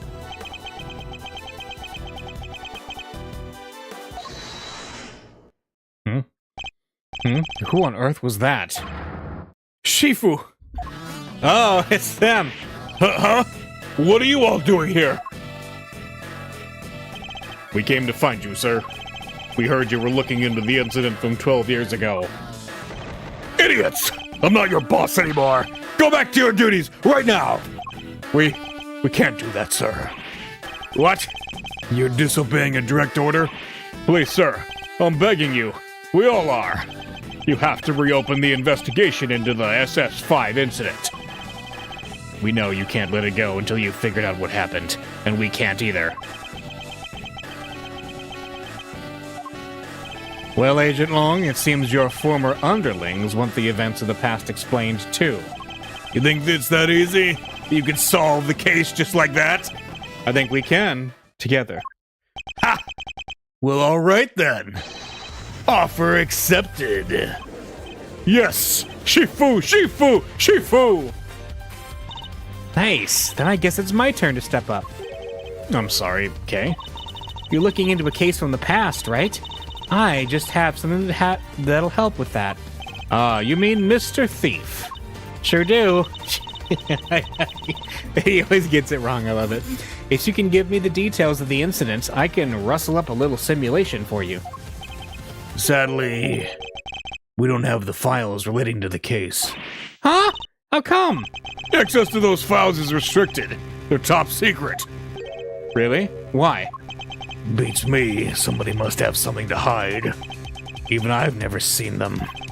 Everything I know, I read in newspaper articles from the time. That's fine. Just tell us what you can. All right. The SS5 incident happened on a winter's day 12 years ago, February 10th to be precise. Your police received a call directly from the kidnapper. I've got the president of Zhengfa. So he was kidnapped? Yeah, SS5 is the official designation of the president's kidnapping case. The kidnapper wanted $100 million. $100 million? How much money even is that? More than you can imagine, it seems. The last person to see the president that night was my father. They were together at the embassy of Zhengfa until midnight on the 10th. And nobody knows what happened with the president after that until he was kidnapped. Our government did everything they could to scrape together the money. They were desperate to save him. And in the end, they succeeded. The money was handed over, and the president came home safely. So President Wang was head honcho even back then? Wow. Go Mr. President. The length of time he stayed in power isn't even close to the most impressive thing about him. Agent Long was clearly very fond of President Wang. I assume the kidnapping was thoroughly investigated?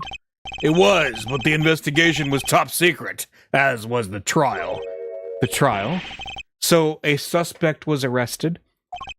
Yeah, none other than our friend Fifi Lagarde. What? Is that why you visited the prison?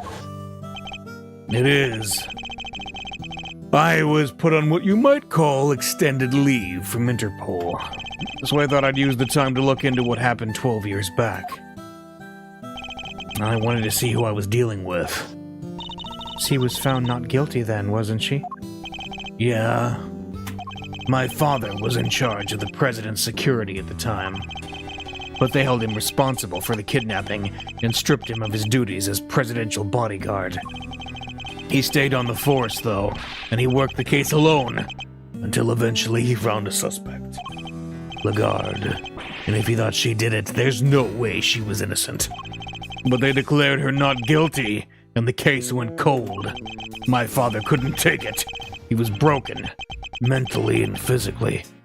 Finally, he quit the force altogether. So he had solid grounds to suspect Warden Lagarde? He must have had evidence. He wouldn't have charged her otherwise.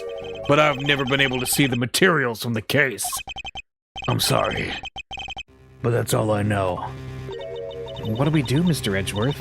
This is useful information, but I don't think it's enough for a little thief to recreate the scene. Yeah. Is there really nothing we can do? You look like you could use a hand. Who's this now? Oh.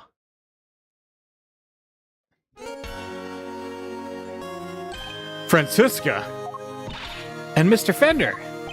He finally wrapped things up over at the courthouse, so we thought we'd see what you kids were up to. Yeah.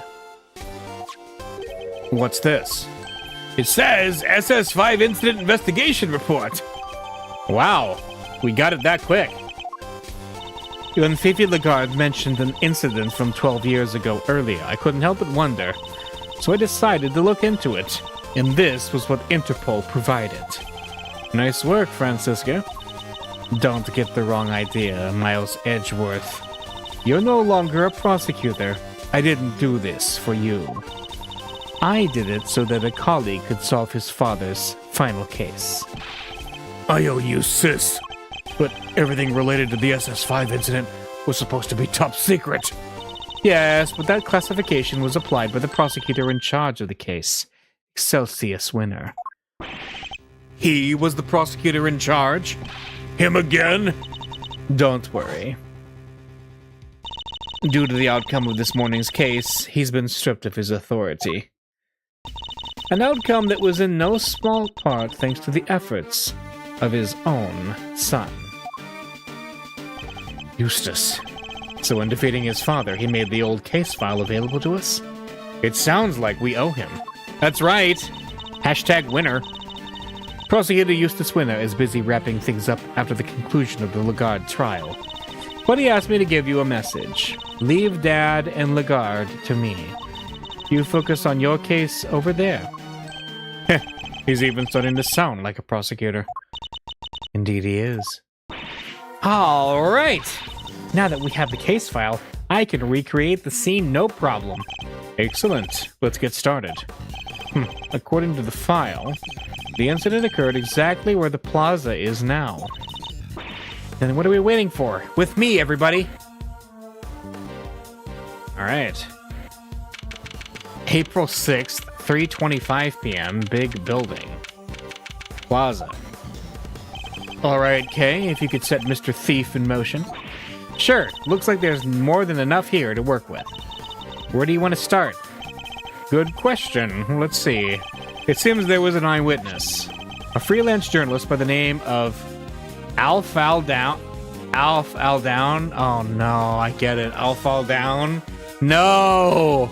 No!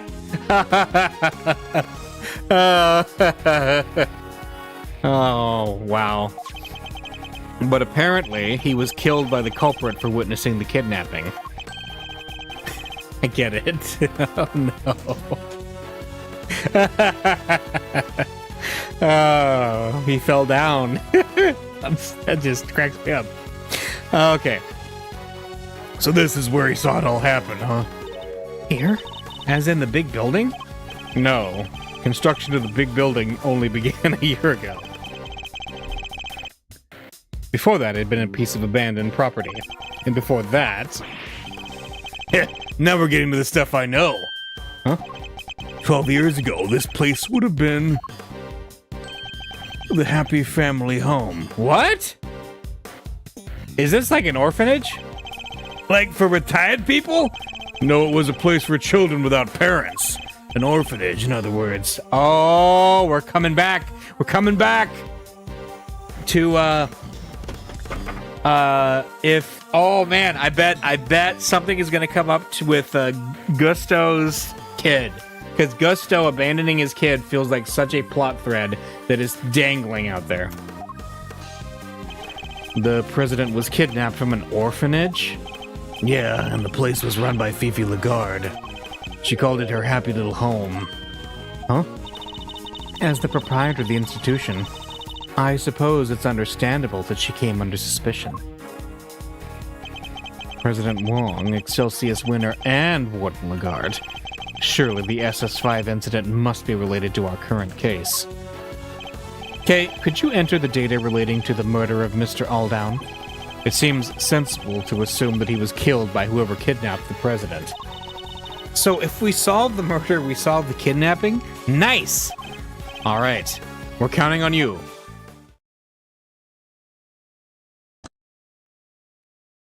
This is going to be interesting. We're changing this giant building to an orphanage. There we go. He did, in fact, fall down.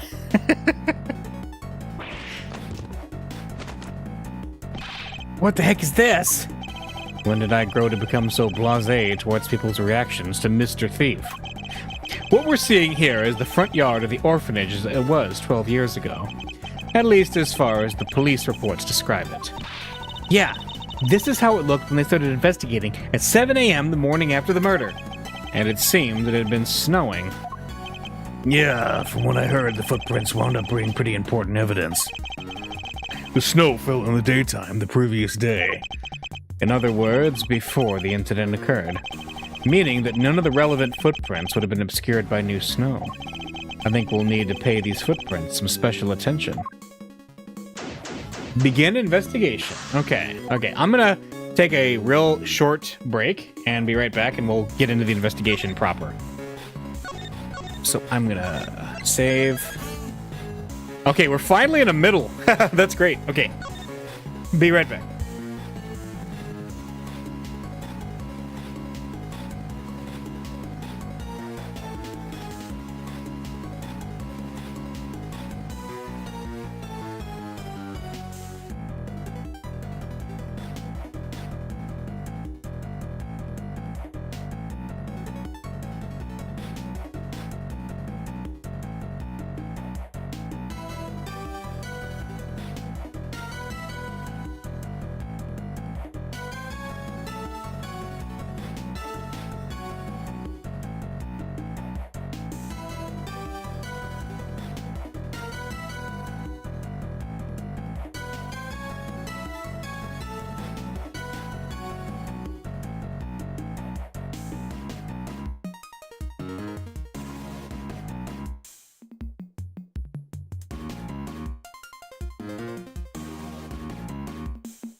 All right, let's get into it.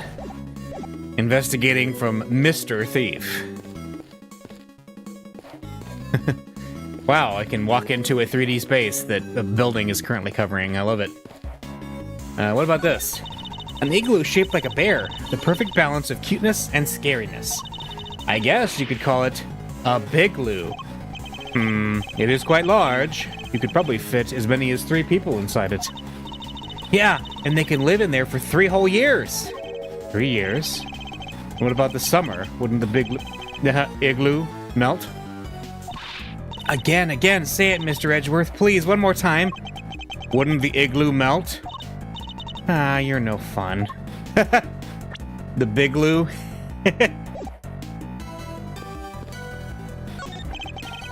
A tortoise and a hare. Inspired by the children's story, no doubt. The tortoise races the speedy hare and wins.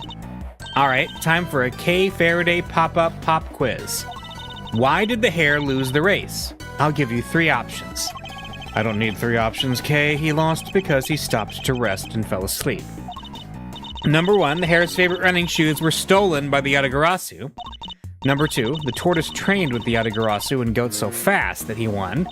Number 3, the real winner was the Yatagarasu who plotted a surprise secret victory. Those are my only 3 options.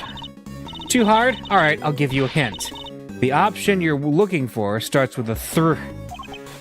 Well, that definitely narrows it down. Okay. A 3-legged raven won that race. These footprints go toward the body and come back.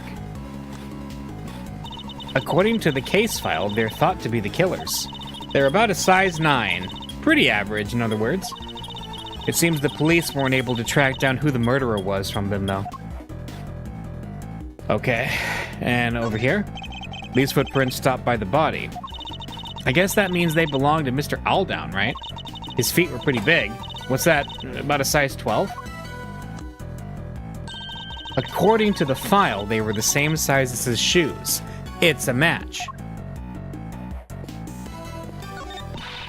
Boy, howdy, is this ever a scoop? Whole world's gone green! Must be an outbreak of something. I'm seeing green trees, green people, green clothes, everything. They must be real sick if even their clothes are green. Looks like he wound up slap bang in the middle of the right dang place at the right dang time. Sure did, Chief. I don't think we're gonna get a word in edgewise here, Mr. Edgeworth. And I don't think we want to. No, go have fun. In Cyberworld. How dare you, Scruffy? Don't you dare tell anybody. I'll just deny it anyway. Mr. Edgeworth, you gotta help me out here, sir. What's the matter, Detective? It's about the SS5 incident. What else? I know Chairman Winner isn't in charge anymore and all, but a top secret file being available to us so quickly after his removal? Something seemed off. So they got me to thinking and I put in a call. And they told me that, that Miss Von Karma went to some pretty extreme lengths to get that file released. Curse you, Scruffy! I deny everything. Sounds like you went to a lot of trouble for our sake, Francisca. Don't worry, your efforts won't be for nothing. I'll solve this case. You'll see. That's nice, thank you. This looks like a snowman, but it's mostly melted. Well, it's no wonder he's all slushy. He's wearing a hat and a scarf. He must have been all roasty toasty. Aw, and look at his cute little button eye just lying there. He probably would have frozen back up again at dawn, you know? That's when it's usually coldest. I don't think that would have helped much, Mr. Edgeworth. If a melted snowman froze again, it wouldn't turn back into a snowman. That's deep. That's deep. I am 15 and that's deep. It would turn into an Iceman. Ugh. What? Is what I bet you wanted me to say, isn't it? Well, too bad.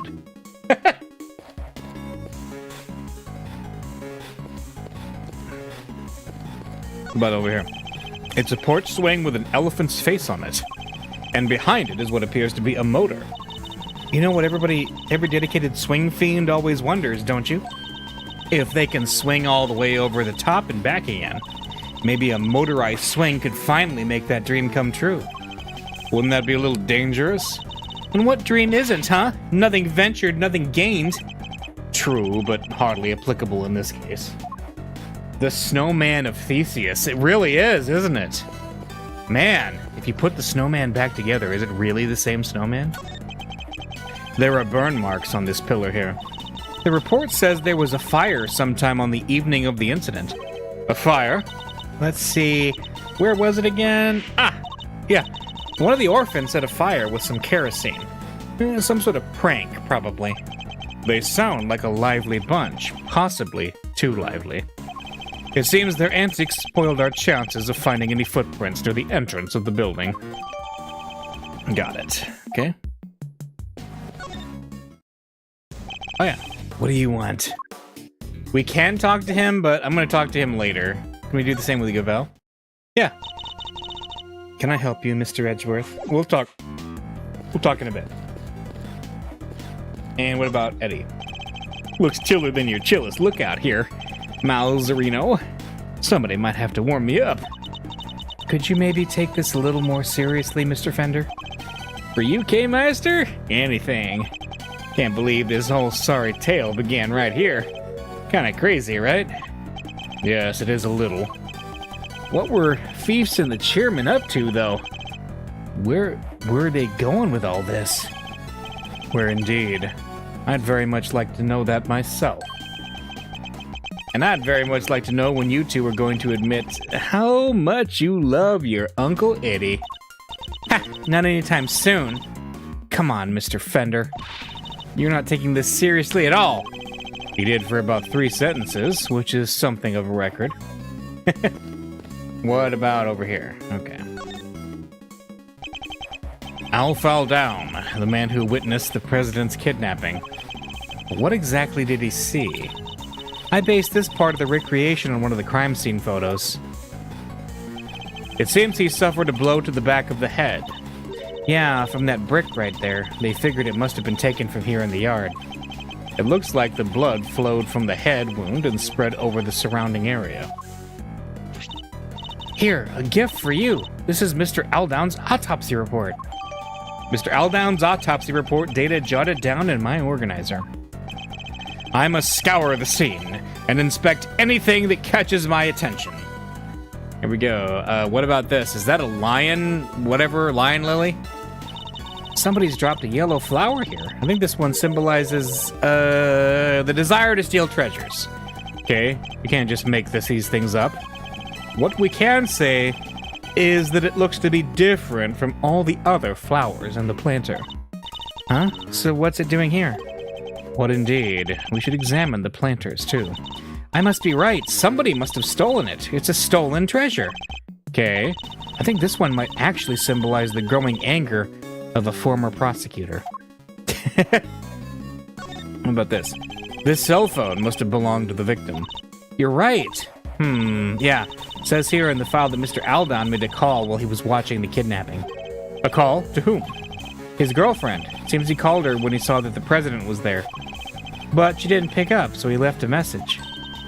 That's in here too, if you want to hear it. Please. Oh. Hey, Rosie, it's me. I guess you're asleep already. Ah! Rosie Ringer. Ah! I see. Anyway, I'm here at the orphanage. Something weird's going on. President Wong is here for some reason, and there's another... Damn it, the light's out, so I can't quite see, but it looked like he was being kidnapped. Anyway, probably nothing. But I thought I should let you...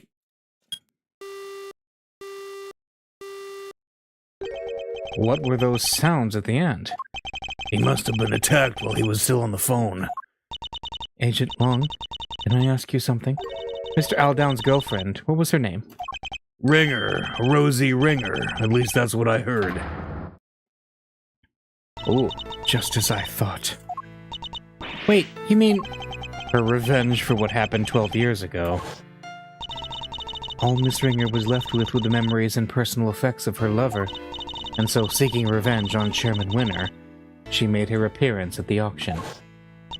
So she really was out for revenge on Chairman Winner, wasn't she? Perhaps it was for his suppression of the kidnapping. Or perhaps it was because she thought he was one of the kidnappers. Mr. Aldown's final call data jotted down. All right.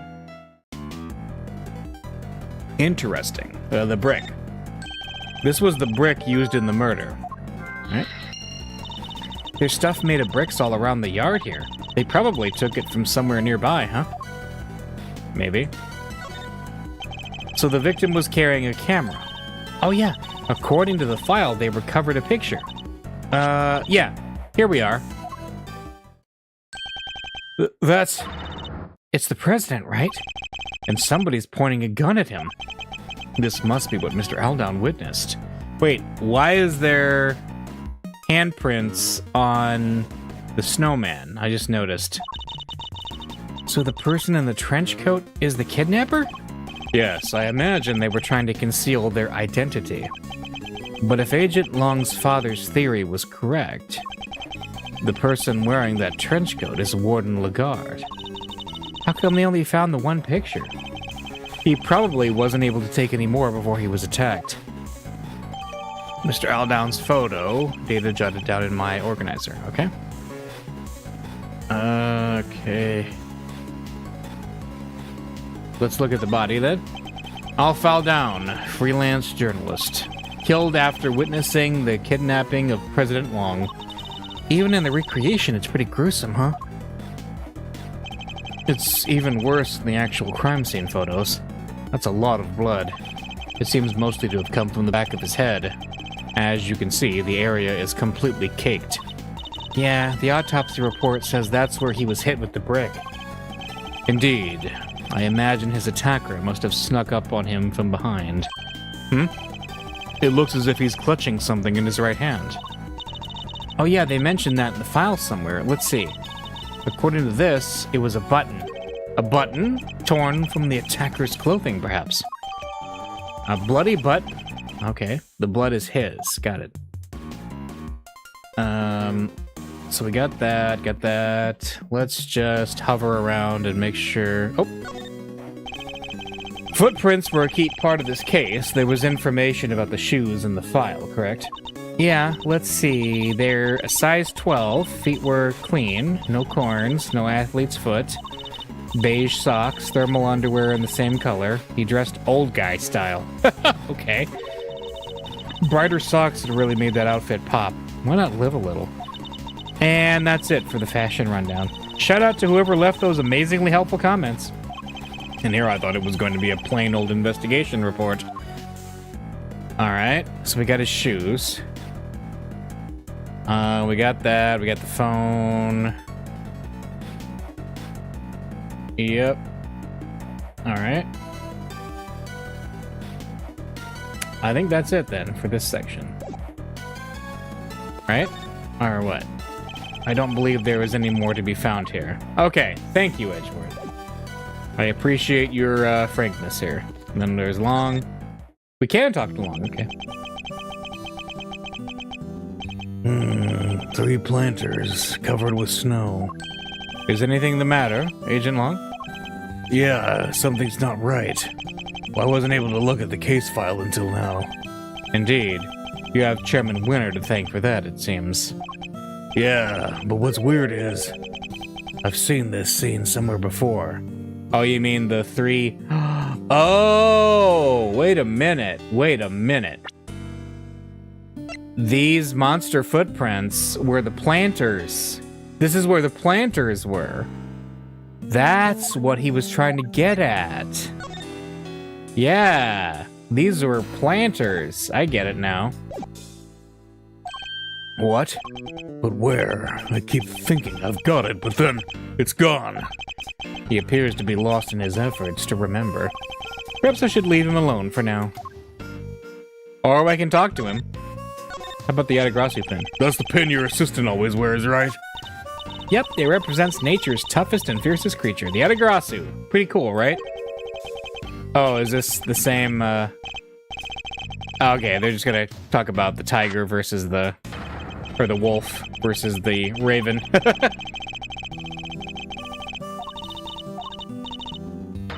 Yep, the raven is pretty darned amazing.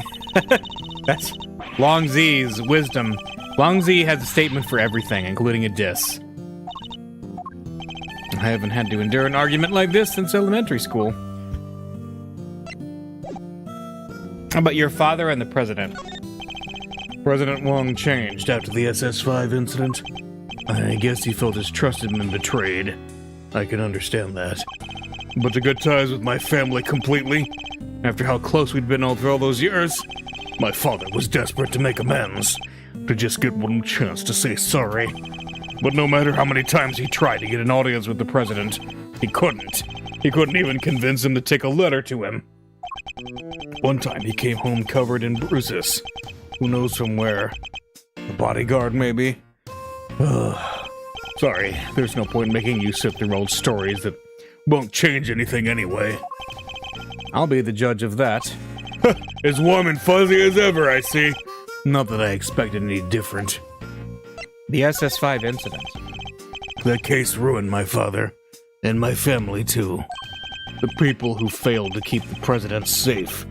That's all we were after that. He threw himself heart and soul into that investigation. He became obsessed, in other words. Hardly the best state of mind in which to undertake an inquiry. Wow, you really don't pull your punches, huh? Look, just don't go thinking I'm only doing this because of my dad, okay? That investigation was solid. His work was meticulous, and it was accurate. It always was. He interviewed every single one of those kids, and he made sure they told him everything. I wonder if he learned anything of value. Yeah, interesting. How about the Men in Black? Shifu, I know it's rude of me to ask, but can we count off for old time's sake? Just once. I'm begging you. For old time's sake? Seems a little sentimental, but fine. Count off! 1. That's it. There's only one. Sorry, Shifu. It just doesn't feel the same on my own. It's kinda lonely. Fool, it shouldn't matter if there's one of you or 100. You may be on your own here right now, but the pack is always with you. So quit whining about being lonely and howl like you mean it. Count off! 1! 1! 1! 1! Is he crying? I love it. That's right, because they all say 1 because they're all number 1. We already looked at that. Already talked to Fender, so I guess... Well, what's the hero? Hey, this arch! We've seen it somewhere before, right? Indeed we have. It's the same one that stands over the entrance of the big building today. But this is supposed to be how things looked 12 years ago. Was it there the whole time? It seems the architects worked the old archway into the structure of the new building. The future is simply the past reheated. I think I heard that somewhere. And for once, it seems you might have remembered it correctly. But 12 years is a long time to reheat something for... If it was your lunch, it'd be ruined. Yeah, okay. That's a true statement. Alright, let's talk to, Sean first. Alright, let's see. You're kidnapping. Sean, I wonder if you could tell us a little more about the circumstances surrounding your kidnapping. It took you when you went to the garbage disposal area, right? But what were you doing there? It's alright, you don't have to talk for him. He can just ask me himself. Hear that, Mr. Edgeworth? I think he's starting to warm to you. I went to the garbage disposal to throw away the flowers that were on that body. It wasn't far, and I figured they'd be less likely to find them there than if I threw them in a garbage can. I tried to get in there last night too, but it was locked. So you had to come back today and try again? Yeah, but when I was there, somebody came up behind me and put something over my face. Oh yeah, snoozing is easy, threezy with 3 ZZs. The fact that she was drugged with it too doesn't seem to bother her. I guess it is a catchy name. Whoever it was pretty strong, but I never saw their face. I see. Thank you. That's very helpful. When you were found. What can you tell us about the time between when you were kidnapped and when you were found? Not a whole lot, I'll bet. Snoozing is easy, threezy with 3 ZZs. I remember waking up feeling cold. Kay just keeps spouting the slogan. I was somewhere big and empty and dark. There were cardboard boxes with some other language written on them. I figured it must be a storeroom. But it was actually a giant refrigerator. Businesses use them to keep stuff chilled. And that's where Kay and Detective Gumshoe found him. They really saved the day there. Guess the cooler must have been on until just before I was brought there. Like I said, it was pretty cold. Anyway, they didn't take my phone for some reason. So I used that to call for help. I see. Well, we're all very glad that you found your way back to us safely. Say it like you mean it, why don't you? He's not the most gracious child I've met. Reminds me of a certain somebody else. Oh, alright. So we're done with that. Let's talk. To Gavel. Hey, I don't think I've ever shown Gavel the Autograssi pen. You seem to have completely recovered, Miss Faraday. I have, and it was all thanks to you giving me back my promise notebook. Isn't it crazy to think that I might not even be me right now if it wasn't for you? Thank you so much. Nonsense. I did very little, really. My returning the notebook to you and your memory being restored. Those were simply examples of the goddess of justice at work. Except that neither of them had much to do with justice at all. Alright.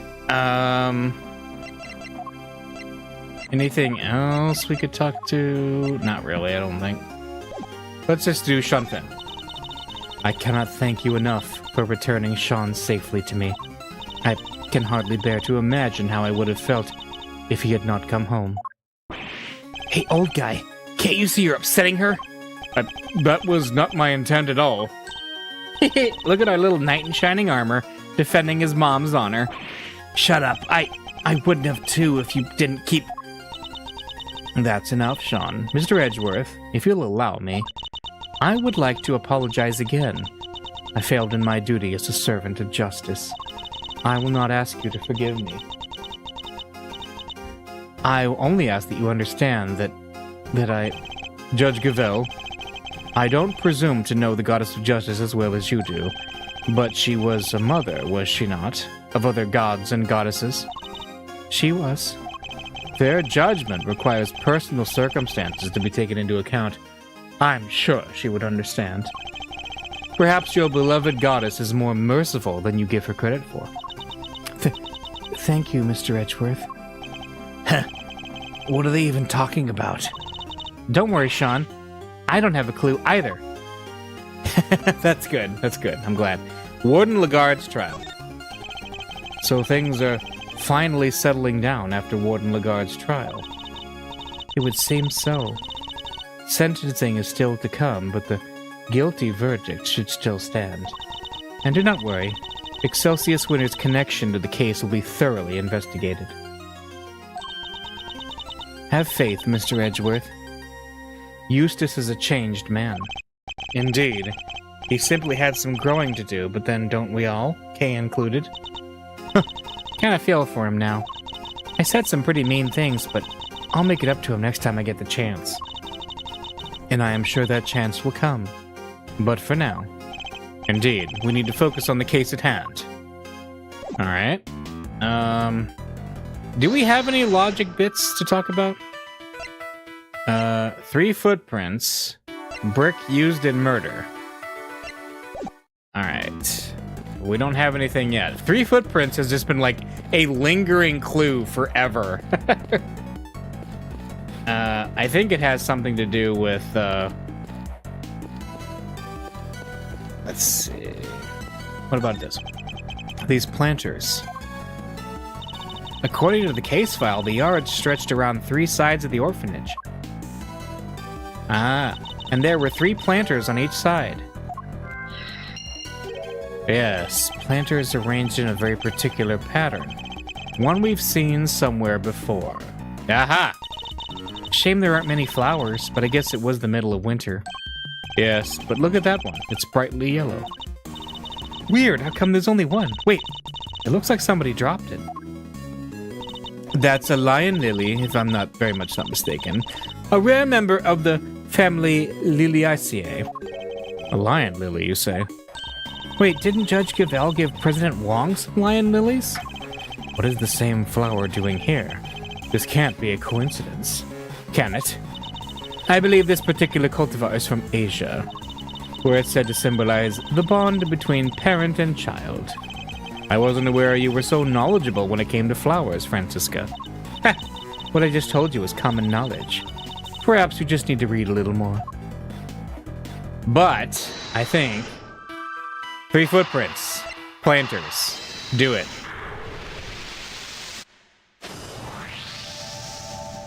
So that's what our monstrous hoof prints really were. Wait, what? Recall the arrangement of the prints. Now compare it to that of the planters. Whoa.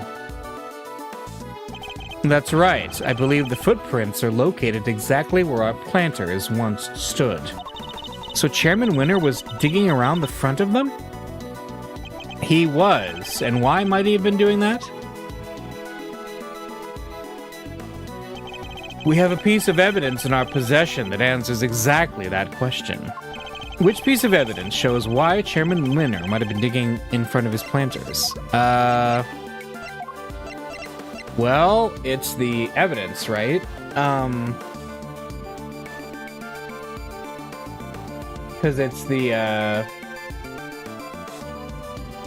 Oh, wait.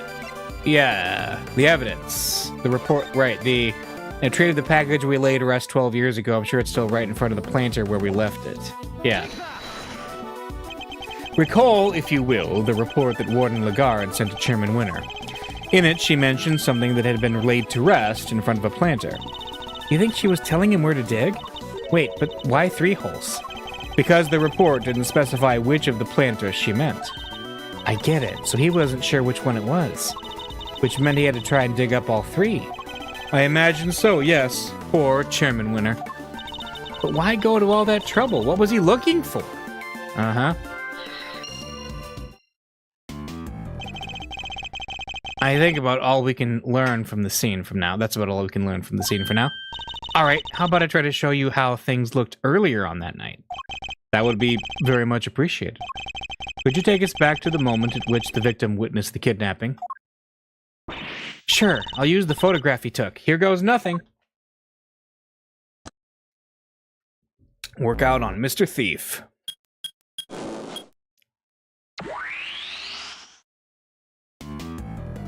Okay. There's Mr. Aldown in the middle of the planters. And there's the president and his kidnapper out by the road. My father based his investigation on the evidence Aldown provided. That was why he thought the kidnapping and the orphanage were connected somehow. And how he wound up suspecting Fifi Lagarde. She was the one running the orphanage at the time. Exactly. But when the case went to trial, Eustace Winner put a big hole in that theory. He did?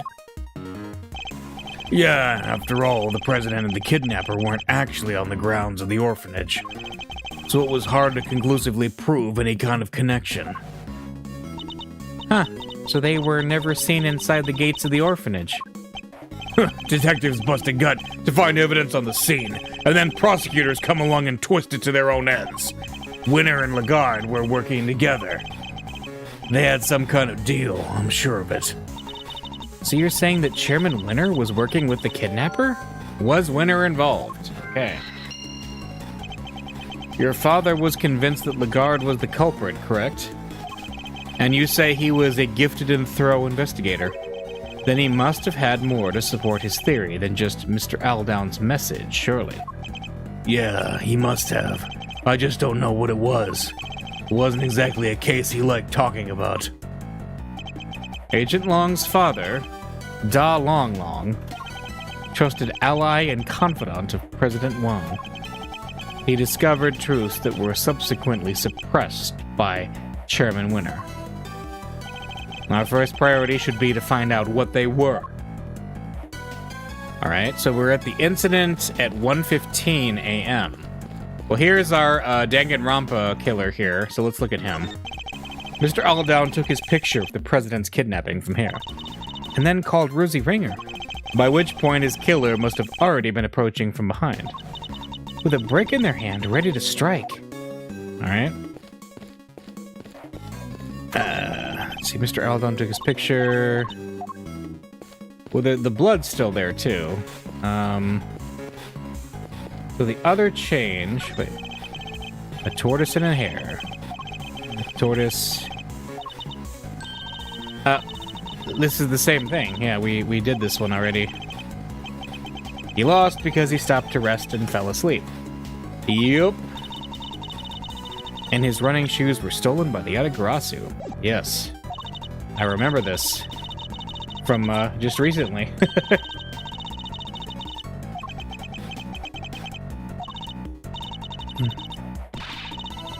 A threve. A combination of 3 and 5. Alright, we already talked to them. We already looked at that.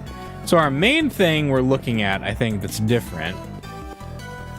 The lily? Are the, yeah, the lily's still there? These planters. Yeah. According to the case file, the yard stretched around 3 sides of the orphanage. Right. Is this the same? Right. Planters arranged in a very particular pattern. Yes. Alright. Nothing huge. And yeah, so the killer likely dropped the flower, right? Or he dropped it. The lion lily? Because I'm wondering if the killer had that on them, and presenting the lion lily was her way of maybe indicating that was the president in on the kidnapping? Because, I mean, he faked his own assassination. Would he fake his own kidnapping? Too? That's interesting. Oh yeah, the snowman. I must scour the scene and inspect anything that catches my attention. Why does the snowman have a scar on it? Hey, that snowman. It was melted in the simulation of the morning after the murder, huh? And that muffler was all wet, and its little button eyes had fallen off.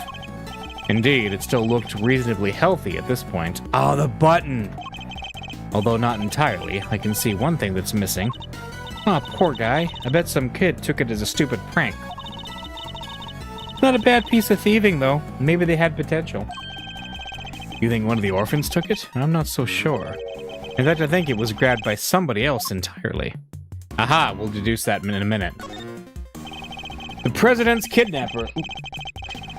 We should see if we can judge anything based on their appearance. Roger that, Red Leader. Alright, let's have a look at you. The first thing to note is that they're holding the president at gunpoint. Trying to look all cool and tough, waving a pistol around? Whoever it is, they suck. Their coat and hat completely cover their face, so unfortunately we can't identify them that way. Turning their collar up and pulling their hat down and trying to be all mysterious? I hate this kidnapper. And they seem pretty relaxed. I don't think they're particularly nervous. Yeah, hand in the pocket, classic show-off move. You suck, you suck, you suck! Hey, you hate this person, why? Okay, that's... What? You said to judge them by their appearance. Well, yes, but I didn't mean it like that. He's just raging at the kid, this holographic image, I love it. There's something gloomy about this picture, you know what I mean? They could have brightened it up a little, made the subject stand out a little better. I don't think the lack of light is the photographer's fault, okay? That street light appears to be broken. It does? Oh, yeah, look at that! So you think the idea was to make the subject stand out with lighting, but it maybe didn't pan out? Yeah, you're probably right. Thanks for the explanation, Mr. Edgeworth. You're welcome, although you seem to have completely misunderstood it. Alright, Di Junwang, he was president of Zhengfa even back then. Does he look any younger? It's kind of dark, can't really tell. Indeed, and the situation being what it is, his facial expression is somewhat distorted. I wonder where they took him after this. We don't know that yet, but depending on how our investigation progresses, we may find out soon enough. So let's deduce the button. Could this be related to the evidence somehow? The bloody button. This snowman is missing a certain something, wouldn't you say? Yeah, his right eye. Indeed. Luckily, we've managed to locate it. The button Mr. Algon was holding? Look at that. It's the same type of button as the other eye and everything. And if we suppose that the button was indeed the snowman's missing eye, that presents something of a contradiction. What does the button contradict? The victim's location, the snowman's location, the president's location. Well, I mean, that could technically be... Let's see, the president's location... Does that mean the victim was closer? Because the snowman was definitely there, so we know the snowman is there. The president we know from the picture is there, so maybe the victim was actually closer and moved later. The victim was clutching the button, and the button was covered with his blood, which means he must have grabbed it after being attacked. Let's run a little hypothetical, shall we? What if after being struck, Mr. Aldown lost his balance and reached out to grab something to steady himself, the snowman? The snowman wouldn't have supported him, so he would have grasped the button and continued falling. I get it. So you're saying that he was near the snowman when he was attacked? I am, within arm's reach to be precise. And he's currently nowhere near that close. Right, but his footprints only go so far as the planter. He never came back this way. What if they weren't his footprints? I think we need to look at all the prints again. All right, I'll take us back to the scene when Mr. Aldown's body was found.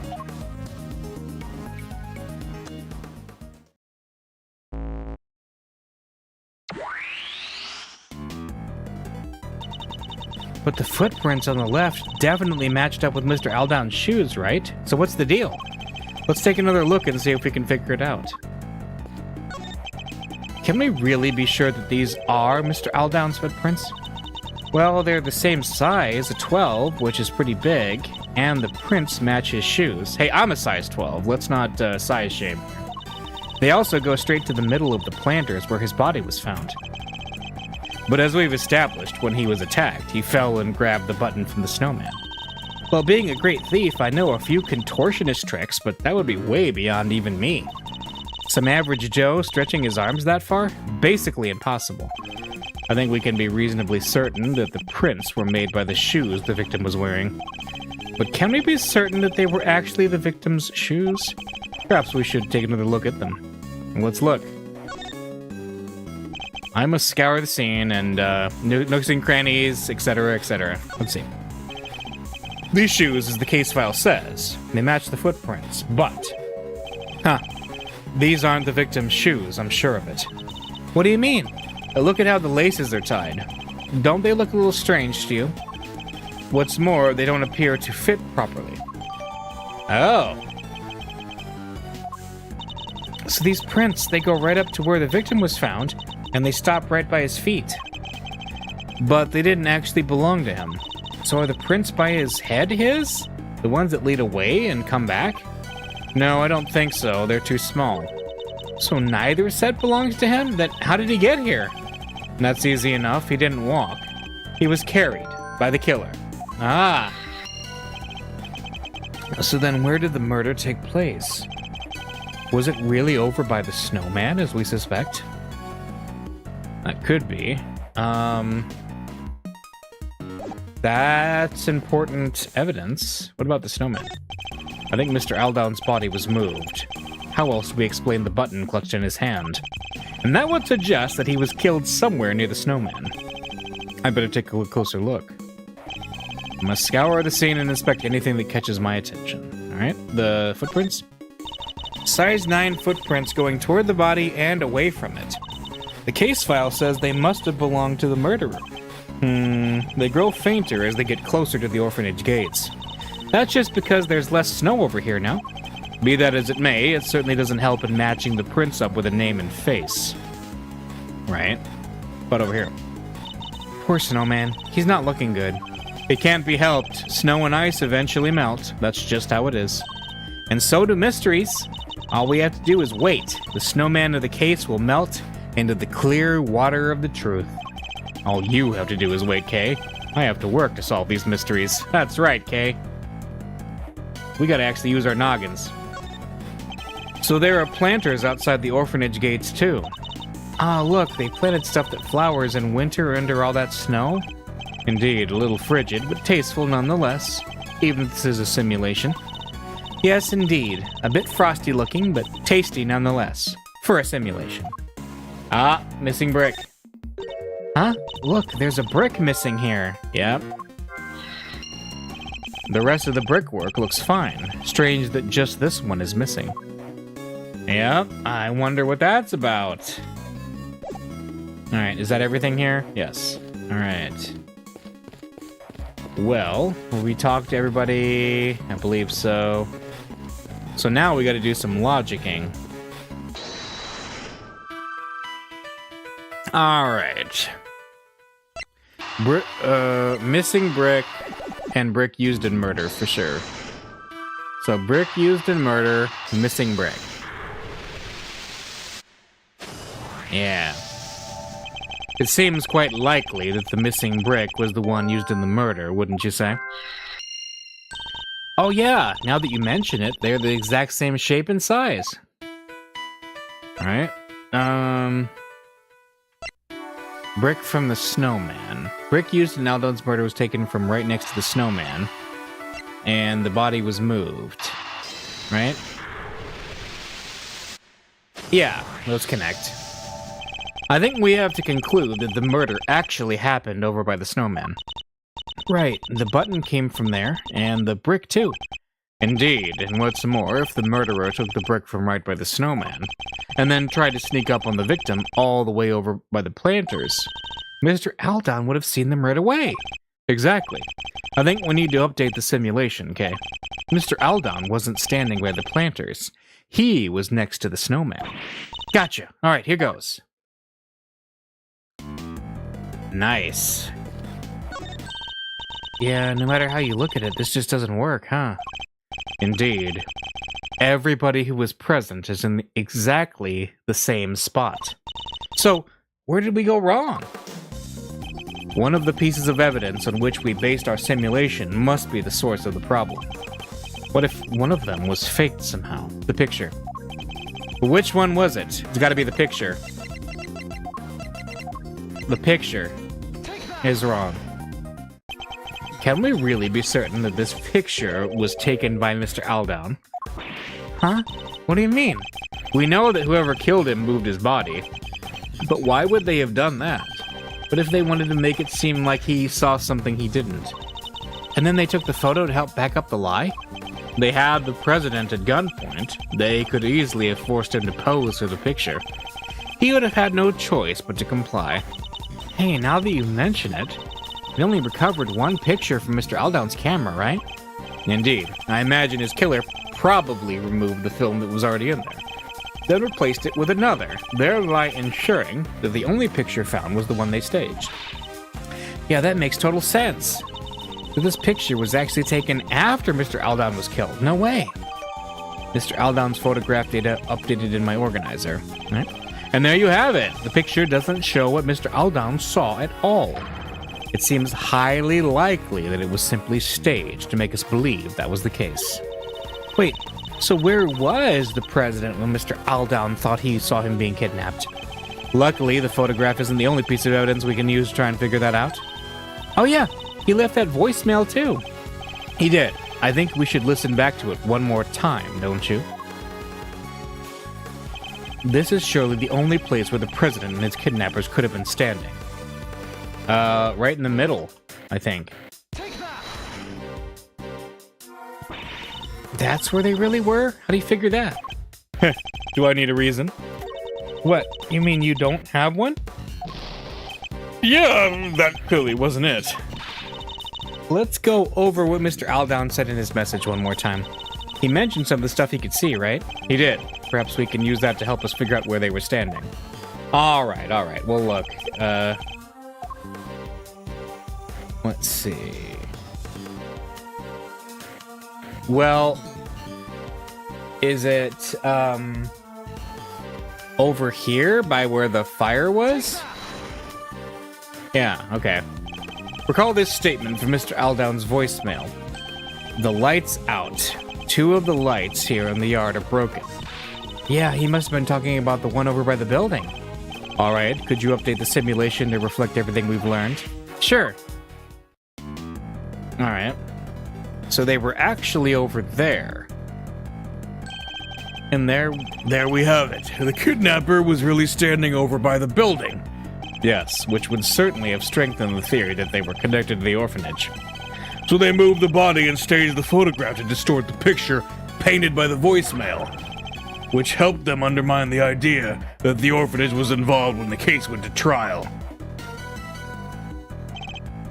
Well, that certainly changes what this particular part of the simulation tells us. I imagine it will also affect our understanding of the scene from when the body was found. Only one way to find out. Ready to make the jump? To switch between the two recreations, I need to first press T to talk with K, and then select Switch Recreations. I'll give it a try later when I need it. Alright, are we out of logic for now? Because we have, what did Winner dig up and was Winner involved? So, alright. Let's look over here then. Can we? Yeah. There are burn marks on this pillar here. The report says there was a fire sometime on the evening of the incident. A fire? Let's see, where was it again? Ah! Yeah, one of the orphans set a fire with some kerosene. Some sort of prank, probably. They sound like a lively bunch, possibly too lively. Seems their antics spoiled our chances of finding any footprints near the entrance of the building. Alright. Well, that's good to know. So we have the kidnapping, quote-unquote. Mr. Aldown wasn't killed here between the planters at all. Then what's this blood doing here? Things have changed considerably in terms of what the simulation is showing us. But if we want to look more closely at this blood, I think we'll be better off looking at the simulation from the point at which the body was discovered. Then what are we waiting for? I'm ready when you are. To switch between the two recreations, I need to first press T. Got it. Alright. And then we have over here the actual murderer. There's no mistaking it. This is where Mr. Aldown actually took his pictures, before being attacked by the murderer with a brick from the planter just behind him. After being attacked, he collapsed, grabbing the snowman's right eye as he fell. Which means his body would have been here at first, and not where we thought it was before. Indeed. We should examine the area where we previously thought it fell, too. Yeah. Alright. So let's see. The snowman with one eye missing, and it comes up to about my shoulder. That's a super heavyweight contender right there. Those kids weren't messing around. Never mind its weight and size. I think we needed some slightly more in-depth analysis here. Well, it has a bucket for a hat, buttons for eyes, and a nice fluffy muffler. The full snowman uniform. And it looks like it can't wait for me to punch and kick it into 1,000 tiny snowman pieces. Perhaps if we could keep things a little less subjective, Kay? Gonna fight the snowman, Kay? And this tracks. Can we really be sure that these are Mr. Aldown's footprints? Well, they're the same size at 12, which is pretty big. Oh, this is the same thing that they said before. Yeah, they go straight to the middle of the planters. When he was attacked, he fell and grabbed the button from the snowman. I know a few... yeah. Right. So we already have this figured out. We're reasonably certain that the prints were made by the shoes the victim was wearing. Right. We already looked at his shoes. I think we gotta switch to the... yeah. Switch recreation. You want me to show you the scene as reported in the police case files, right? Okay, let's take another look at how things were when they found the body. And there we have it. So, yes, there we go. So this is where Mr. Aldown really met his fate. But he was moved in order to make the scene consistent with the staged photograph. Over to the spot between the planters. So the footprints, the fact that they go over there and come back. Yes, I think that tells us something important. That they were left by whoever carried him over there. Alright. So this is actually the footprints of the people who did the moving. I must scour the scene and inspect anything that catches my attention. So what about this? Blood on the snow, a lot of it. It certainly looks as if a murder occurred here, doesn't it? Wait, but we just figured out that Mr. Aldon was killed over by the snowman, right? We did. I think this blood might belong to somebody else.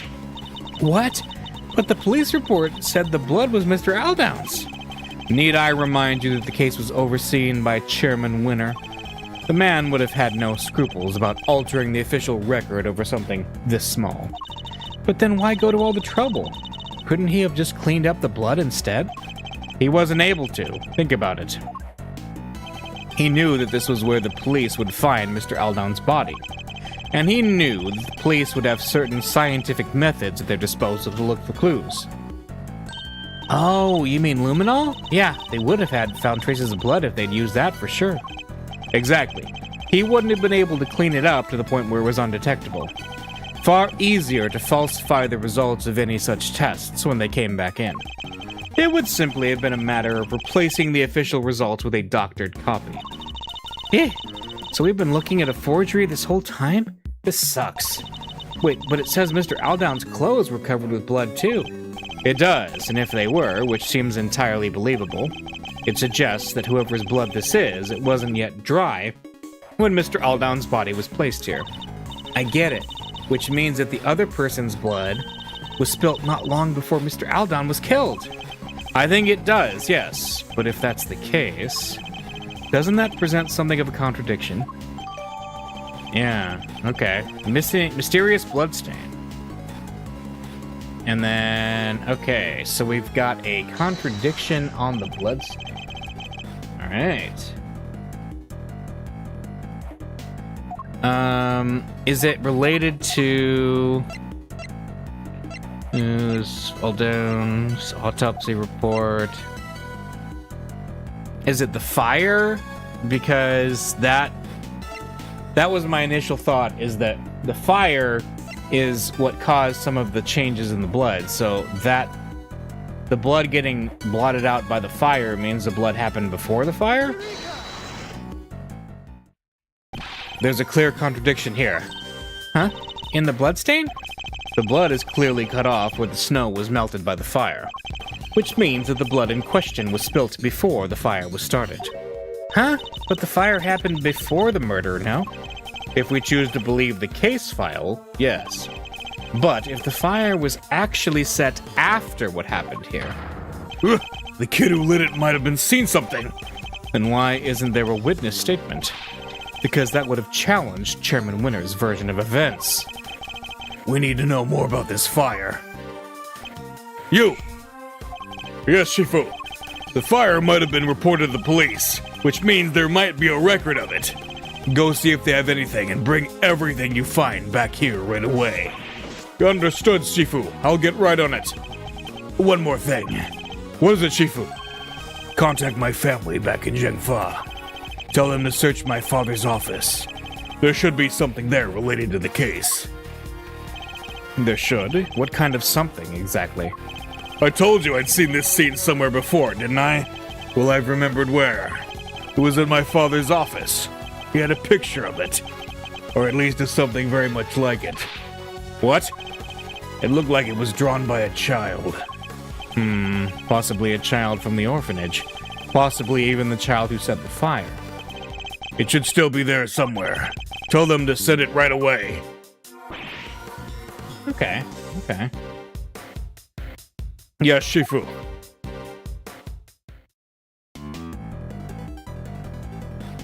Alright.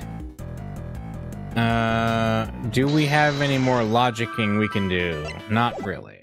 Alright.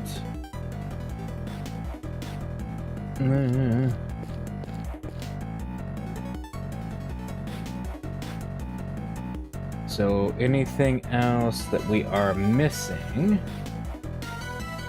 And the only other thing, I mean, if it feels like we've gotten everything, because we do have some leeway here, let's try what did Winner dig up and was Winner involved? Let's see if this gets us anything. Okay, it does. If Chairman Winner was involved in President Wong's abduction, then it seems likely that whatever he dug up yesterday had something to do with the kidnapping. Oh, I get it. You do? You bet I do. We're talking treasure, right? Loot.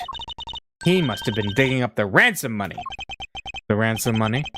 $100 million is an awful lot of cash. Burying it would have been a good way to keep it hidden until the heat died down. It certainly seems like a possibility. Hehe, glad you agree. The concrete was broken. Alright. Investigation. Oh, great. Nice.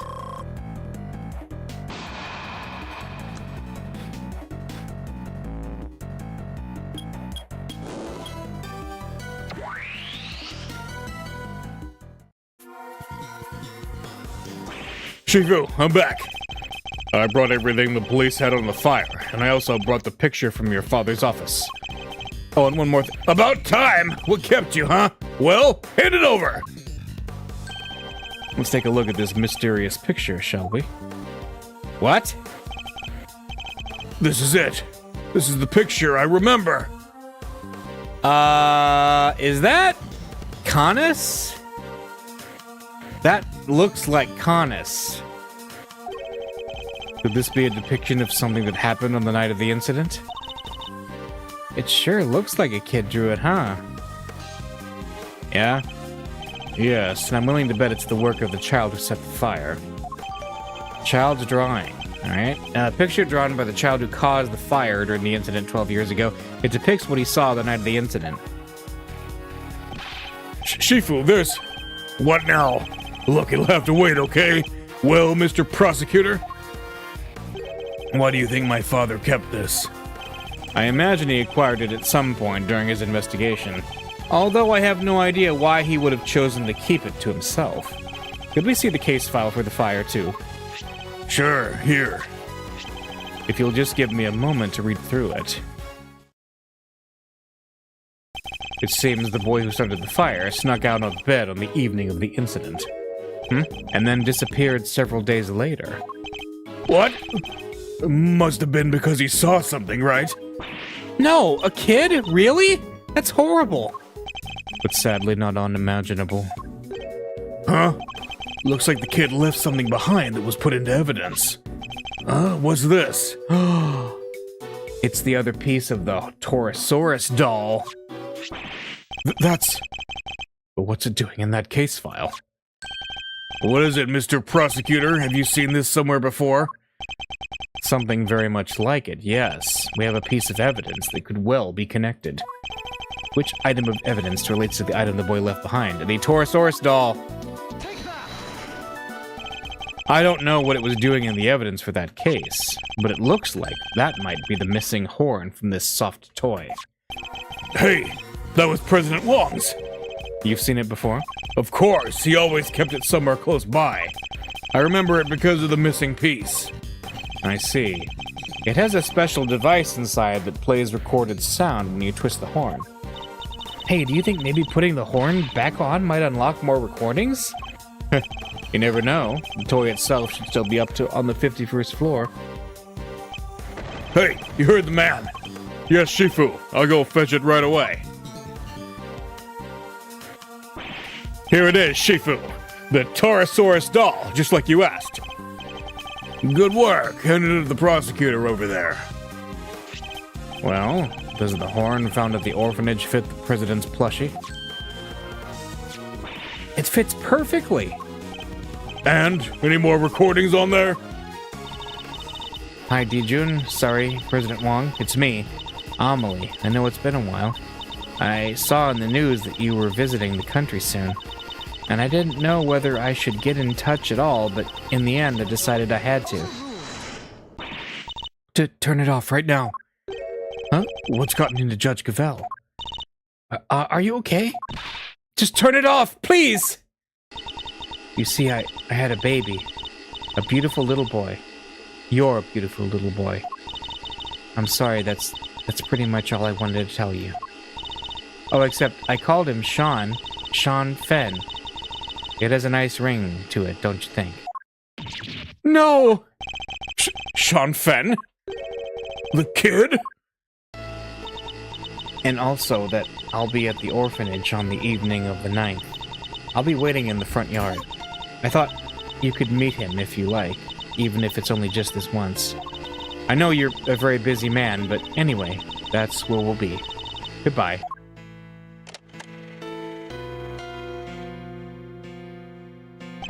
What? He was my dad? I'm so sorry, Sean. Care to explain what the heck is going on, Gavel? Sean isn't my biological son. I adopted him. And he was aware of this? Yes, of course. His mother, Amelie Fenn, she died 5 years ago. We were cousins. But we were also friends, the best of friends. People often mistook us for sisters.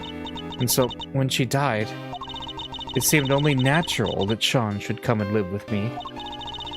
Of course, we had to keep his father's identity secret, and I decided that the best way to do that would be for him to never know in the first place.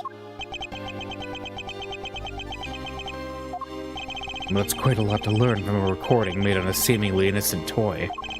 I guess Sean's mother must have recorded the message and then sent the plushie to the president. Hey, Yes, Sean? you're sure he was really my dad? Yes, I'm sure. Before you were born, your mother worked for a time as a diplomat in Zhengfa. Makes sense. That line of work might well have brought her into contact with the president. What? You told me she worked at the orphanage. She did, but only after she returned, and after she quit the diplomatic service. She always loved helping others. The orphanage was perfect for her.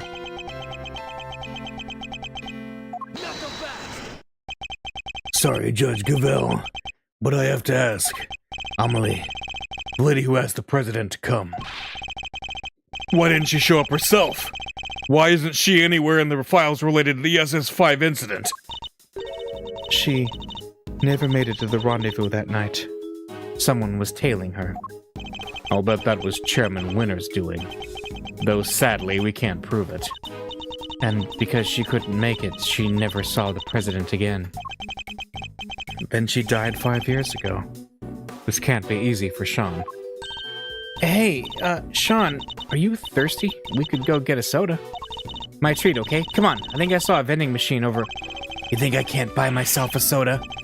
This is important, and it's about me. I'm staying.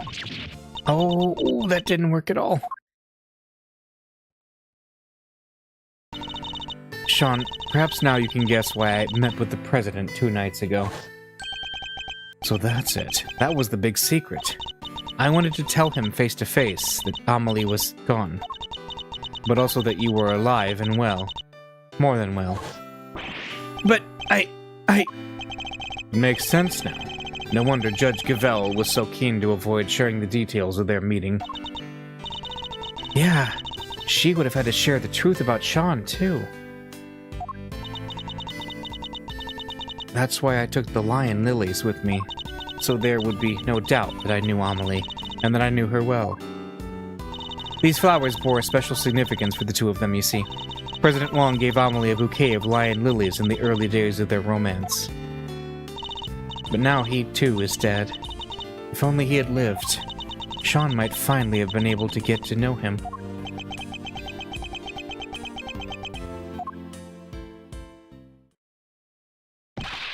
Shifu, I've been waiting for the right time to say this, but... What? What is it? You've been hovering there this whole time. Can it wait? They sent something else from Zhengfa. President Wong's will. What? The president's will, huh? He gave my father medal after medal. They had to come up with new ones just for him. In the end, there were no medals left to give, so he made us the keepers of his last will and testament. Those medals, that duty, they're our greatest pride, our family jewels. What? This is... What is it, Agent Long? Does it have anything to do with our current case? You could say that. Seems he was planning on publicly acknowledging Sean as his son. Sean's name appears in the president's will? And we're certain that the document is authentic? That President Wong wrote it himself? Sure we are. It's old, but it's real. My family took charge of it back before the SS5 incident happened. They'll want to analyze it back home to be sure, but I'd stick my name on it being the genuine article. Wong was a renowned world leader. A child nobody knew about would have been sure to cause a stir. Yet he chose to mention the child in his will nonetheless. Well, that's that, I guess. I still can't quite believe it, but the president confirmed it with his own hand. There's no denying it. Sean, you're President Wong's son. Gumshoe looks confused. Sean! Sean! To be continued. All right. Well, there we go. That is a great ending point for the night. There we go. The truth behind the SS5 incident. We're still in the middle of this case. There's probably a lot more to go. Anyway, we will see you next time, next Saturday. Bye.